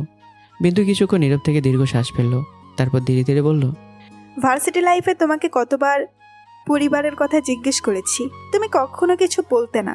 এমনকি একবারের জন্য আমাকে তোমাদের বাড়িতে নিয়ে যাওনি। 5 বছর আগে বাবা যখন তোমাকে ঘর জামাই হয়ে আমাদের বাড়িতে থাকার প্রস্তাব দিয়েছিল, তখন পরিবারের কথা ভেবে তুমি সেটা ফিরিয়ে দিয়েছিলে। এমনকি আমাকে পর্যন্ত ছেড়ে দিয়েছো পরিবারের জন্য। কিন্তু সেই পরিবারের সঙ্গে এমন কি হয়েছিল যে এখন তুমি তাদের নামটুকু মুখে নিতে চাও না? প্রশ্নটা শুনতেই আমার মুখের রং বদলে গেল। চোখ মুখ মুহূর্তে লাল হয়ে উঠল। এতক্ষণ যে মানুষটা বিন্দুর প্রতিটি কথা নীরবে সহ্য করছিল, হঠাৎ তার কণ্ঠে জমে থাকা অদৃশ্য যন্ত্রণার বিস্ফোরণ ঘটল। তোমাকে আগে বলেছি, আর শেষবারের মতো বলছি, আমি তোমাকে ভালোবাসি। তোমার সব অত্যাচার, সব রাগ, সব অভিমান আমি মুখ বুজে সহ্য করব। তুমি যা বলবে আমি তাই করব। তোমার কথা মতো উঠবো, বসবো, তাতে আমার কোনো আপত্তি নেই। কিন্তু আল্লাহর দোহাই লাগে, ভবিষ্যতে তুমি আমার পরিবারের কথা কখনো মুখে আনবে না। এই কথাগুলো আমার সামনে আর তুলবে না বিন্দু। এই অধ্যায়টা আমার জীবনের সবচেয়ে বড় ক্ষত, সেটা তুমি জানো না। এরপরেও যদি তুমি আরেকবার আমার পরিবারের কথা মুখে আনো, তাহলে আমি নিজেকেই শেষ করে দেব। কথা বলতে বলতে আমার গলা ভারী হয়ে এলো। বিন্দুর একমতো নিজেকে সামলাতে পারলো না। অজান্তেই তার হাত আমার মুখের উপর এসে পড়ল। এক হাত দিয়ে আমার মুখ চেপে ধরে কাপা গলায় বলল, আর কিচ্ছু বলতে হবে না। তোমার কাছে আল্লাহর দোহাই শিশির, অনেক কষ্ট, অনেক মানসিক যন্ত্রণা আর অজস্র কান্নার পর তোমাকে আমি ফিরে পেয়েছি। তোমাকে আর হারাতে চাই না। আমি কথা দিচ্ছি তোমার পরিবারের কথা আর কখনো তোমার সামনে তুলব না। দুজনে এরপর নীরবে পাশ ফিরে শুয়ে পড়লাম। কিন্তু চোখ বন্ধ করলেও কারো মনে শান্তি এলো না। বিন্দুর বুকের ভিতর তখন অন্য এক প্রতিজ্ঞা জন্ম নিচ্ছে। মনে মনে বলছে, ডিটেকটিভ রায়হান সাহেব তদন্ত করে ফিরলেই সব জানতে পারবো কি এমন ঘটেছিল যার কারণে আমার শিশির নিজের পরিবারের নাম শুনতেও চায় না। যদি সত্যিই কেউ আমার শিশিরের মনে এমন কোনো আঘাত দিয়ে থাকে, তাহলে সেই প্রতিটি কষ্টের হিসাব আমি নেব। অন্যদিকে অন্ধকারের দিকে তাকিয়ে আমি মনে মনে বললাম, তুমি জানো না বিন্দু, তাদের জন্য আমি তোমাকে ছেড়ে দিয়েছিলাম। আর সেই মানুষগুলো আমাকে কতটা ভেঙে দিয়েছে, কতটা কষ্ট দিয়েছে, সেটা তুমি জানো না। জানলে হয়তো তুমি আর তাদের কথা মুখে আনতে চাইতে না। সারা রাত আমার চোখে ঘুম এলো না। একসময় রাত পেরিয়ে ভোর হলো। জানালার ফাঁক দিয়ে সকালের নরম আলো ধীরে ধীরে ঘরে ঢুকে পড়ল। দূরে পাখির কিচিরমিচির, চারপাশটা জেগে উঠলেও আমার চোখে তখনও ঘুমের কোনো ছাপ নেই। হঠাৎ আমার দৃষ্টি গিয়ে থামলো ঘুমন্ত বিন্দুর ওপর। শান্ত নিষ্পাপ মুখটা দেখে আমার মনে পড়ে গেল ভার্সিটি জীবনের দিনগুলো। কত স্মৃতি, একে অপরে জড়িয়ে ধরে কত কান্না, কত হাসি, কত সুখ দুঃখ ভাগ করে নেওয়া। অজান্তেই আমার ঠোঁটে একটুখানি হাসি ফুটে উঠল। আমি ধীরে ধীরে বিন্দুর মুখের দিকে ঝুঁকে তার কপালে ভালোবাসার একটুখানি পরশ এঁকে দিলাম। তারপর দ্রুত সরে গিয়ে ওয়াশরুমের দিকে চলে গেলাম। দরজা বন্ধ হওয়ার শব্দ হতেই বিন্দু ধীরে ধীরে চোখ মেলল। ঠোঁটের কোণে ফুটে উঠল এক চিলতে মুচকি হাসি। মনে মনে বলল, চোর কোথাকার, নিজের স্ত্রীকে ভালোবাসার পরশ দিতে হলেও চুরি করে নিতে হয়। একটু সাহস করে নিজের অধিকারটুকু আদায় করে নিতে হয়। নিতে পারো না? হাসিটা ধীরে ধীরে মিলিয়ে গেল। চোখের পাতায় আবারও জমে উঠল পুরনো অভিমান। আমার মনে তো এখনো হাজারো অভিমান জমে আছে শিশির। জোর করে কি সে অভিমান ভাঙানো যায়? আমি ফ্রেশ হতে হতে আয়নার দিকে তাকিয়ে মনে মনে বললাম, এতটাই ভালোবাসা আমাকে বিন্দু? আমাকে হারানোর কথা তুমি চিন্তাই করতে পারো না, অথচ মনের ভেতরে এত রাগ এত অভিমান জমিয়ে রেখে নিজেও কষ্ট পাচ্ছ, আমাকেও কষ্ট দিচ্ছ। তোমার চোখের দিকে তাকালে আমি সব বুঝতে পারি। মুখে যতই কঠোর হও, তোমার চোখ কিন্তু তোমার মনের কথা লুকাতে পারে না। এরপর দুজন পাশাপাশি বসে নাস্তা করলেও কারো মুখে কোনো কথা ফুটল না। নীরবতায় যেন আমাদের মাঝখানে অদৃশ্য দেয়াল হয়ে দাঁড়িয়ে রইল। নাস্তা শেষে চুপচাপ গাড়িতে উঠে অফিসের উদ্দেশ্যে রওনা হলাম। পথ জুড়ে আমি গাড়ি চালালাম, আর বিন্দু জানালার বাইরে তাকিয়ে রইল। কেউ কাউকে একটা কথা বললাম না। অফিসে পৌঁছে আমি নিজের কেবিনে গিয়ে কাজে ডুবে গেলাম, আর বিন্দু অফিসের বিভিন্ন বিভাগের কাজকর্ম, স্টাফদের কার্যক্রম ও চলমান প্রজেক্টগুলো পর্যবেক্ষণ করতে ব্যস্ত হয়ে পড়ল। ঠিক তখনই আমার ফোন বেজে উঠল। স্ক্রিনে রফিক চৌধুরীর নাম দেখে আমি কিছুটা অবাক হলাম। কল রিসিভ করতে ওপাশ থেকে রফিক চৌধুরীর কণ্ঠ ভেসে এলো, শিশির, আমি তোমাদের অফিসের ক্যান্টিনে বসে আছি। তোমার সঙ্গে একটু দেখা করতে চাই। তোমার শাশুড়িও আমার সঙ্গে আছে। কথাটা শুনেই আমি কয়েক মুহূর্ত চুপ করে রইলাম। তারপর কোনো কিছু প্রকাশ না করে কেবিন থেকে বেরিয়ে ক্যান্টিনের দিকে চলে গেলাম। ক্যান্টিনে ঢুকেই দেখলাম রফিক চৌধুরী আর রাবেয়া বেগম পাশাপাশি বসে আছেন। আমি তাদের সামনে গিয়ে একটা চেয়ার টেনে বসলাম। তারপর চারপাশে একবার তাকিয়ে নিচু গলায় বললাম, হ্যাঁ বাবা বলুন, কেন ডেকেছেন? তবে একটা কথা আগেই বলে রাখি, বিন্দু যদি জানতে পারে আমি আপনাদের সঙ্গে এখানে বসে কথা বলছি, তাহলে আমার জীবনটা জাহান্নামে পরিণত করবে। আপনার অবস্থায় কি হবে সেটা অবশ্য আমি জানি না। কথাটা শুনে রফিক চৌধুরী আর রাবেয়া বেগম দুজনেই মুচকি এসে ফেললেন। রফিক চৌধুরী মাথা নেড়ে বললেন, মাঝে মাঝে তোমাকে আমার পুরুষ বলতেও বিবেকে বাধে। নিজের স্ত্রীকে এত ভয় পাও? আমি বুড়ো কুচকে তাকালাম। রফিক চৌধুরী এবার একটু গম্ভীর হয়ে বললেন, আরে বাবা, সে তোমার ওপর অভিমান করে আছে, রাগ করে আছে। কিন্তু একটা কথা মনে রেখো, বিন্দু পৃথিবীতে সবচেয়ে বেশি ভালোবাসে তোমাকে। এর পরের তালিকায় আছি আমরা, তার বাবা মা।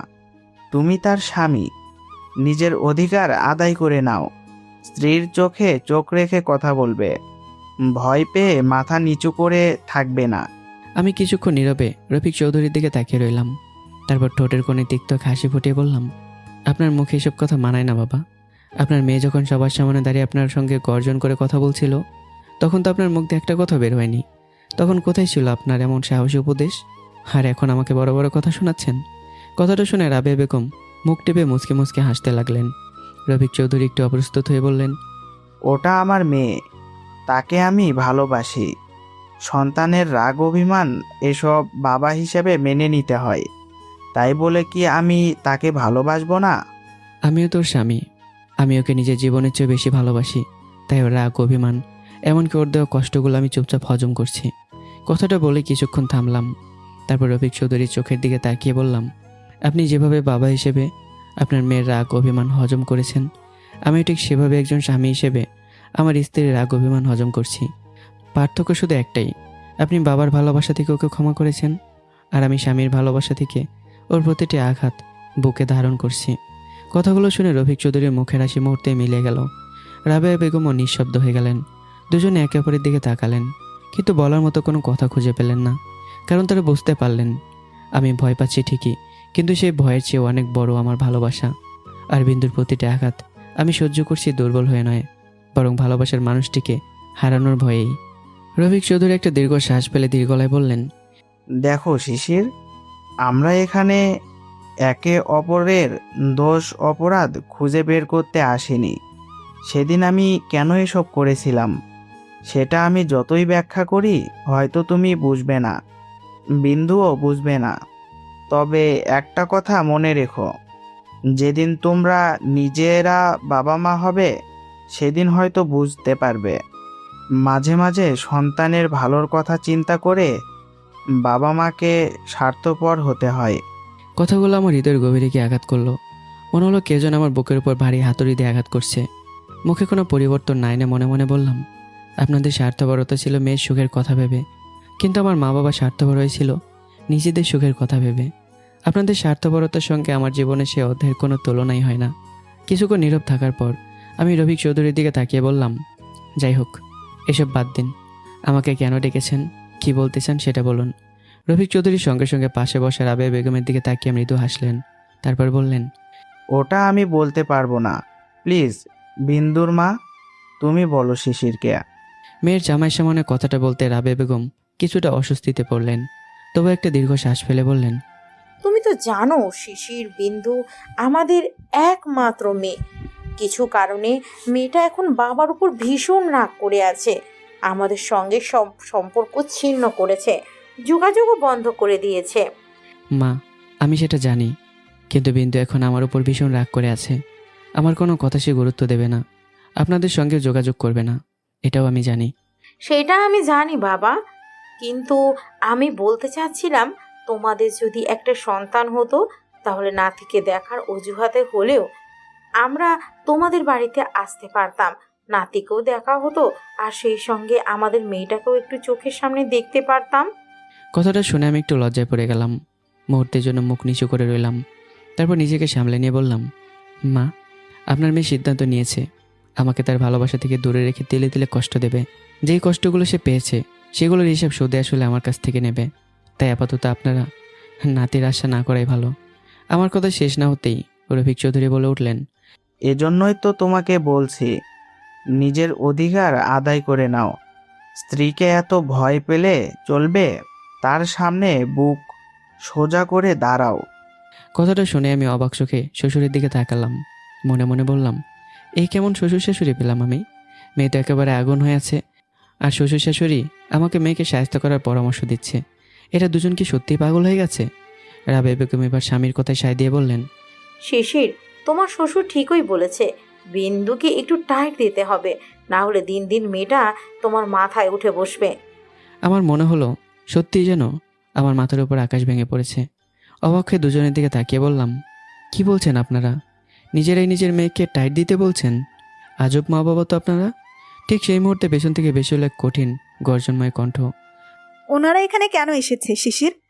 আর তুমিও ওনাদের সঙ্গে এখানে বসে কি নিয়ে কথা বলছো? তিনজনে একসঙ্গে ঘুরে তাকালাম। ক্যান্টিনের দরজার কাছে বিন্দু দাঁড়িয়ে আছে, চোখ মুখ রাগে লাল, দৃষ্টিতে আগুন। তাকে দেখেই আমার বুক ধুক করে উঠল, অজান্তে গলা শুকিয়ে গেল, শরীরের ভেতর দিয়ে কাঁপুনি বয়ে গেল। বিন্দু ধীরে ধীরে দু পা এগিয়ে এসে সরাসরি রফিক চৌধুরীর চোখে চোখ রেখে বলল, মিস্টার রফিক চৌধুরী, এখানে এসে আমার স্বামীকে নিয়ে চুপি চুপি কি আলোচনা করছেন? আবারও কি আমার স্বামীকে আমার জীবন থেকে দূরে সরিয়ে নেওয়ার কোনো নতুন ব্যবসায়িক কৌশল তৈরি করছেন? কথাটা শুনে রফিক চৌধুরী, রাবেয়া বেগম এবং আমি তিনজনের মুখেই থমকে গেল। ক্যান্টিনের বাতাস যেন মুহূর্তে ভারী হয়ে উঠল। রাবেয়া বেগম কষ্ট ভরা গলায় বললেন, তুই ভুল বুঝছিস বিন্ধু, আর তুই এভাবে কথা বলতে পারিস না। হাজার হোক আমরা তোর বাবা মা, সেটা ভুলে যাস না। বিন্দুর চোখ আরো কঠিন হয়ে উঠল। আমি তোমাদের বাবা মা হিসাবে মানি না। তোমরা দুজন ব্যবসায়ী, তোমরা সব কিছুর মধ্যে ব্যবসায়িক হিসাব খুঁজে পাও। আমার ভালোবাসার মধ্যেও তোমরা লাভ ক্ষতির হিসাব করেছিলে। তারপর হঠাৎ আমার দিকে ঘুরে দাঁড়ালো বিন্দু। আর তুমি এখানে কেন এসেছো? আবার অন্য কারোর সঙ্গে নতুন কি বন্ধুত্ব তৈরি করছো? এবার যদি তোমাকে আমার কাছ থেকে হারাতে হয় তাহলে আগে তোমাকে শেষ করে দেব, তারপর নিজেকেও শেষ করে দেব। কথাটা শুনেই আমার বুকের ভেতরটাই কেঁপে উঠল। কয়েকবার ঢোক গিয়ে আমতা করে বললাম, কি শোনা বিন্দু? ওই তুমি যে আমাকে আমার অধিকার থেকে দূরে রেখেছো, আমাকে স্পর্শ করতে দাও না, সেই কথাগুলোই তোমার মা বাবাকে বলছিলাম। কথাটা বেরোয়ার সঙ্গে সঙ্গে যেন সময় থমকে গেল। রফিক চৌধুরী আর রাবেয়া বেগম বিস্ফোরিত চোখে আমার দিকে তাকিয়ে রইলেন, আর বিন্দু যেন বিশ্বাসই করতে পারছেন না আমি সত্যিই ব্যক্তিগত অভিমান নিয়ে তার মা বাবার কাছে অভিযোগ করেছি। বিন্দু চোখ বড় বড় করে আমার দিকে তাকিয়ে বলল, এটা ওনাদের বলে লাভ কি? এর কোনো সমাধান ওনাদের কাছে নেই, আর কোনো সমাধান যদি থেকেও থাকে সেটা আমি পূরণ হতে দেব না। তার কণ্ঠে ছিল কঠোরতা, কিন্তু চোখের গভীরে কোথাও যেন এক অদৃশ্য আলোড়ন। আমি চুপ করে তার দিকে তাকিয়ে রইলাম। আর রফিক চৌধুরী আর রাবেয়া বেগম বুঝতে পারলেন এই দুজনের সম্পর্কের ভিতর যতই রাগ অভিমান আর প্রতিশোধ থাকুক, তাদের ভালোবাসার গভীরতা তার চেয়ে অনেক বেশি। ক্যান্টিনের পরিবেশটা তখনও ভারী, বিন্দু চোখে মুখে রাগের আগুন। আর রফিক চৌধুরী ও রাবেয়া বেগম দাঁড়িয়ে আছেন সম্পূর্ণ অসহায় হয়ে। ঠিক সেই মুহূর্তে আমার মাথায় যেন হঠাৎ এক দুষ্ট বুদ্ধি খেলে গেল। ঠোঁটের কোণে ধীরে ধীরে ফুটে উঠল এক চিলতে রহস্যময় হাসি। তোমার মা বাবা কিন্তু একটা সমাধান দিয়েছেন, আর একবারে ফ্যান্টাস্টিক একটা সমাধান। তুমি চাইলে হয়তো সেটাকে আটকাতে পারবে না, যদিও শেষ পর্যন্ত কি করব সেটা আমি এখনই ঠিক করিনি। কথাটা শুনে রফিক চৌধুরী আর রাবেয়া বেগমের চোখ কপাল উঠে গেল। দুজনে এমনভাবে আমার দিকে তাকিয়ে রইলেন যেন এইমাত্র নিজেদের কানকে বিশ্বাস করতে পারছেন না। বিন্দুর মুখ মুহূর্তে রক্তিম হয়ে উঠল, রাগে তার বুক ওঠানামা করছে। দাঁতে দাঁত চেপে বলল, কি সমাধান দিয়েছে শুনি? যতদূর জানি তোমার মা বাবার কাছে সবকিছুই ব্যবসায়িক সমাধান থাকে। আমি এবার একটু আমতামতা করে বিন্দুর দিকে তাকালাম, যেন কথাটা বলতে আমার ভয় লাগছে। তারপর ধীরে ধীরে বললাম, তোমার মা বাবা বলেছে যেহেতু তুমি আমাকে আমার অধিকার দিচ্ছ না, আমার কাছ থেকে দূরে দূরে থাকছো, এমনকি তোমাকে স্পর্শ পর্যন্ত করতে দিচ্ছ না, তাই আমি যেন দ্বিতীয় বিয়ে করি। তারা নাকি আমার জন্য একটা মেয়েও ঠিক করে ফেলেছে। কথাটা শেষ হতেই যেন মুহূর্তের মধ্যে ক্যান্টিনের বাতাসে জমাট বেঁধে গেল। রফিক চৌধুরী ও রাবেয়া বেগমের চোখ বিস্ফোরিত।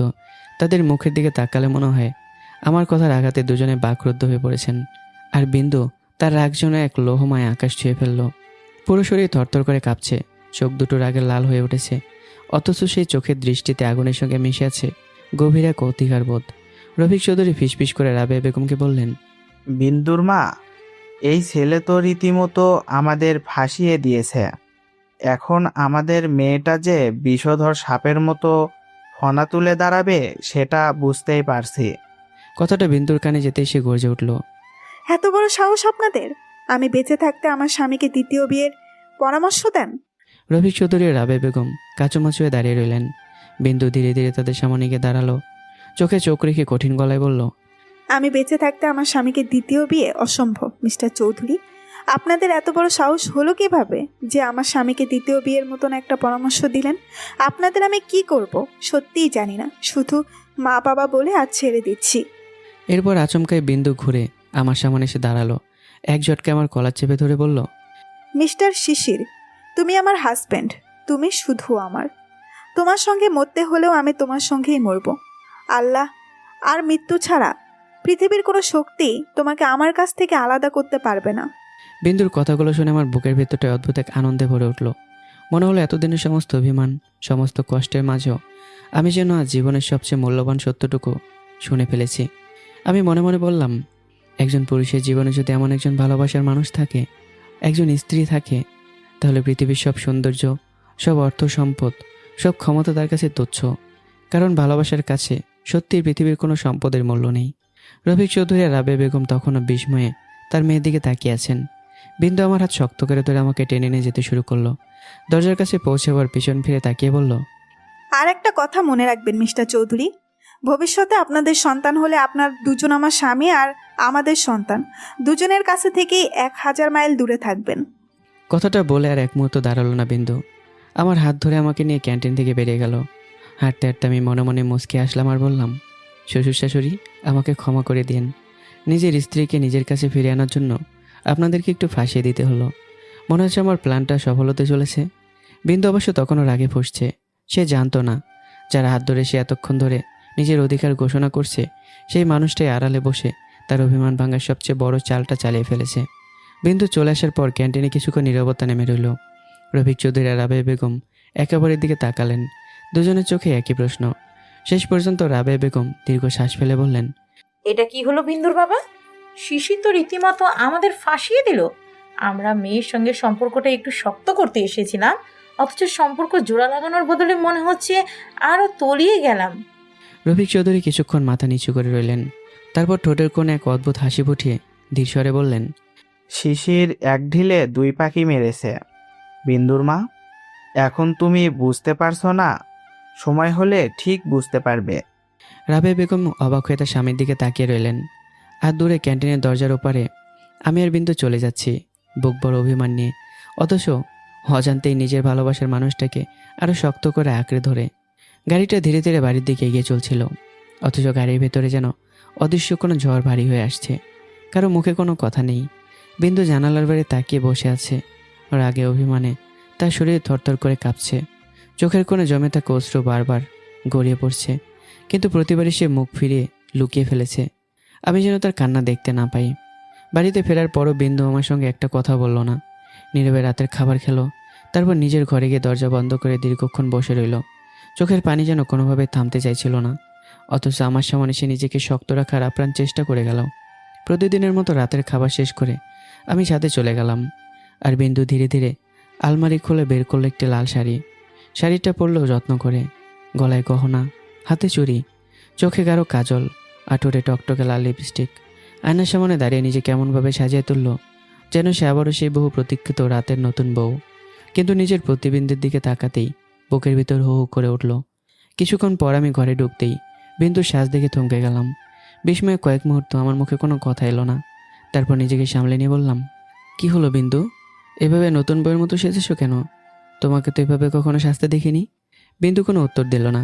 ধীরে ধীরে খাট থেকে নেমে আমার সামনে এসে দাঁড়ালো। তার চোখে তখন অভিমান, কষ্ট আর ভালোবাসা তিনটে একসঙ্গে মিশে আছে। হঠাৎ নিজের বুকের আঁচলটা ফেলে দিয়ে সে কাঁপা গলায় বলল, আমাকে কাছে পাচ্ছ না। আমি তোমার স্ত্রী হয়েও তোমাকে তোমার অধিকার দিচ্ছি না, তাই তো? বাবা মায়ের কথা শুনে দ্বিতীয় বিয়ের কথা ভাবছো? যাও, আজ আর তোমাকে আটকাবো না। আমি নিজেই তোমার কাছে সঁপে দিলাম। কথাটা শেষ হতে আমার বুকের ভেতর যেন হঠাৎ ভেঙে গেল। এতক্ষণ যে মানুষটা নিজেকে শক্ত করে রেখেছিল, সেই মানুষটির চোখ দিয়ে অজর ধারায় পানি পড়তে শুরু করলো। আমি কাঁদতে কাঁদতে বিন্দু শাড়ির আঁচলটা তুলে তার শরীরটা ভালোভাবে ডেকে দিলাম। তারপর তার দিকে তাকিয়ে বললাম, তোমার আর আমার প্রেমের সম্পর্ক কত বছরের বিন্দু, মনে আছে? সব মিলে 11 বছরেরও বেশি। এই 11 বছরে আমি কি কখনো তোমাকে অসম্মানভাবে স্পর্শ করেছি? কখনো তোমার বিরুদ্ধে তোমার কাছে আসতে চেয়েছি? তখন তুমি ছিলে আমার ভালোবাসার মানুষ, আর এখন তুমি আমার স্ত্রী। কিন্তু তার মানে এই নয় যে আমি শুধু তোমার শরীরকে ভালোবাসি। আমি তোমাকে ভালোবাসি বিন্দু, তোমার মনকে, তোমার হাসিকে, তোমার অভিমানকে, তোমার কান্নাকে। শারীরিক চাও ক্ষণিকের, কিন্তু ভালোবাসা হলো মৃত্যুর আগ পর্যন্ত একে অপরের হাত ধরে থাকা, একে অপরের সুখ দুঃখ ভাগ করে নেওয়া। আর এক মুহূর্ত নিজেকে সামলাতে পারলো না বিন্দু। সে ঝাঁপিয়ে পড়লো আমার বুকে, দুহাত দিয়ে শক্ত করে আমাকে জড়িয়ে ধরে মাথাটা গুঁজে দিল আমার বুকের মধ্যে। তারপর এমনভাবে কাঁদতে লাগলো যেন এত বছরের সমস্ত জমে থাকা কান্না আজ একসঙ্গে বেরিয়ে আসছে। তার কান্নার শব্দ ঘরের নীরবতা ভেঙে দেয়াল থেকে দেয়াল প্রতিধ্বনিত হতে লাগলো। কাঁদতে কাঁদতে বিন্দু বলল, আমি তোমাকে ছাড়া বাঁচতে পারবো না শিশির। তোমাকে ছাড়া নিজেকে কল্পনাও করতে পারি না। তোমাকে হারানোর চিন্তা আর একবার যদি আমার মনে আসে, আমি জানি না কিভাবে নিজেকে সামলাবো। আমি সঙ্গে সঙ্গে তার মুখটা আলতো করে দু হাতের মধ্যে নিয়ে থামিয়ে দিলাম। প্লিজ বিন্দু, এমন কথা আর কখনো বলবে না। পরিবারের দিকে তাকিয়ে একবার তোমাকে ছেড়ে গিয়েছিলাম, সেই বলেই শাস্তি আমি পেয়েছি। কিন্তু এবারে তোমাকে ছাড়বো না। শেষ নিঃশ্বাস পর্যন্ত তোমার হাত ধরে থাকবো। বিন্দু আবার আমাকে শক্ত করে জড়িয়ে ধরলো। তুমি জানো, তুমি যখন বললে তোমার মা বাবা তোমাকে দ্বিতীয় বিয়ে করার বুদ্ধি দিয়েছে, তখন আমার মনে হচ্ছিল কেউ যেন ধারালো ছুরি দিয়ে আমার কলিজায় একের পর এক আঘাত করছে। আমি তোমাকে আর হারাতে পারবো না শিশির। তোমাকে হারানোর কথা আমি আর একবারও ভাবতে পারি না। কথাগুলো শুনে আমার শরীর শিউরে উঠল। আমি বিন্দুকে আরো শক্ত করে বুকের সঙ্গে চেপে ধরে কাঁদতে কাঁদতে বললাম, একমাত্র আল্লাহ, আর আল্লাহ যদি চায় তাহলে মৃত্যু। এই দুটি ছাড়া তোমার কাছ থেকে আমাকে আর কেউ আলাদা করতে পারবে না।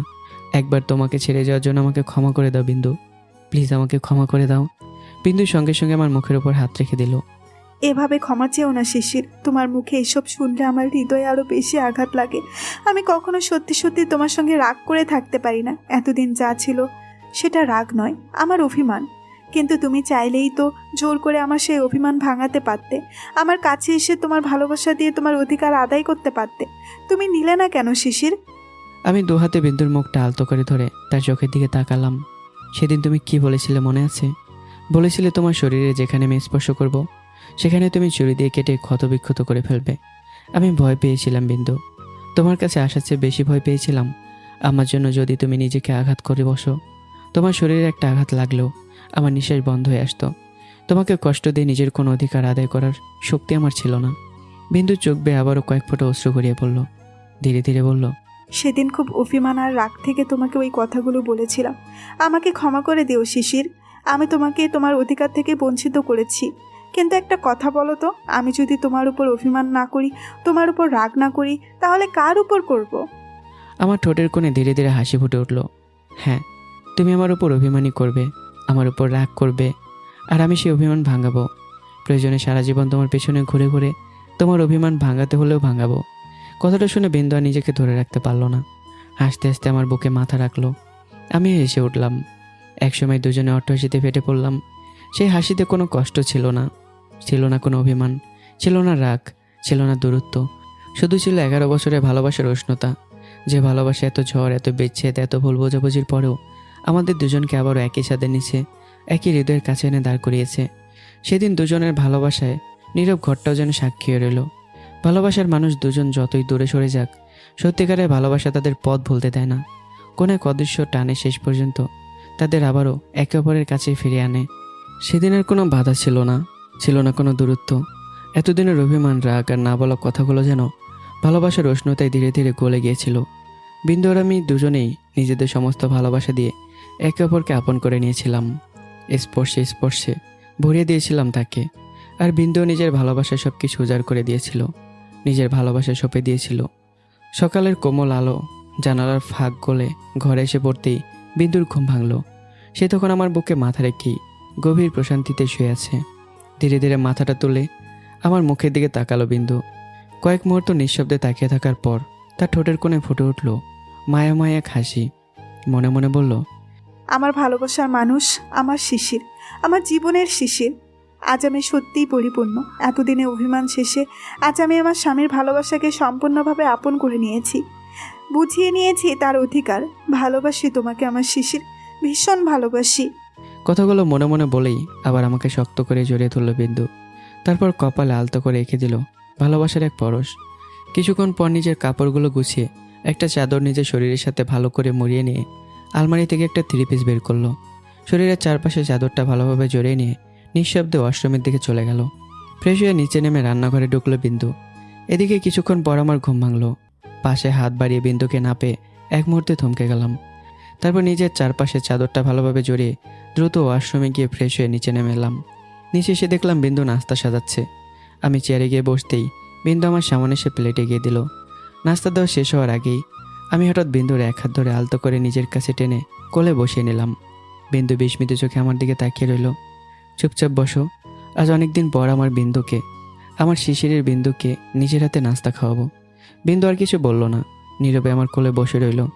কারণ সে বুঝতে পারছিল এটা শুধু নাস্তা খাওয়ানো নয়, এটা আমার ভালোবাসার এক নিঃশব্দ প্রকাশ। সেই ভালোবাসা বিন্দু হৃদয়ে গভীরে গিয়ে স্পর্শ করলো।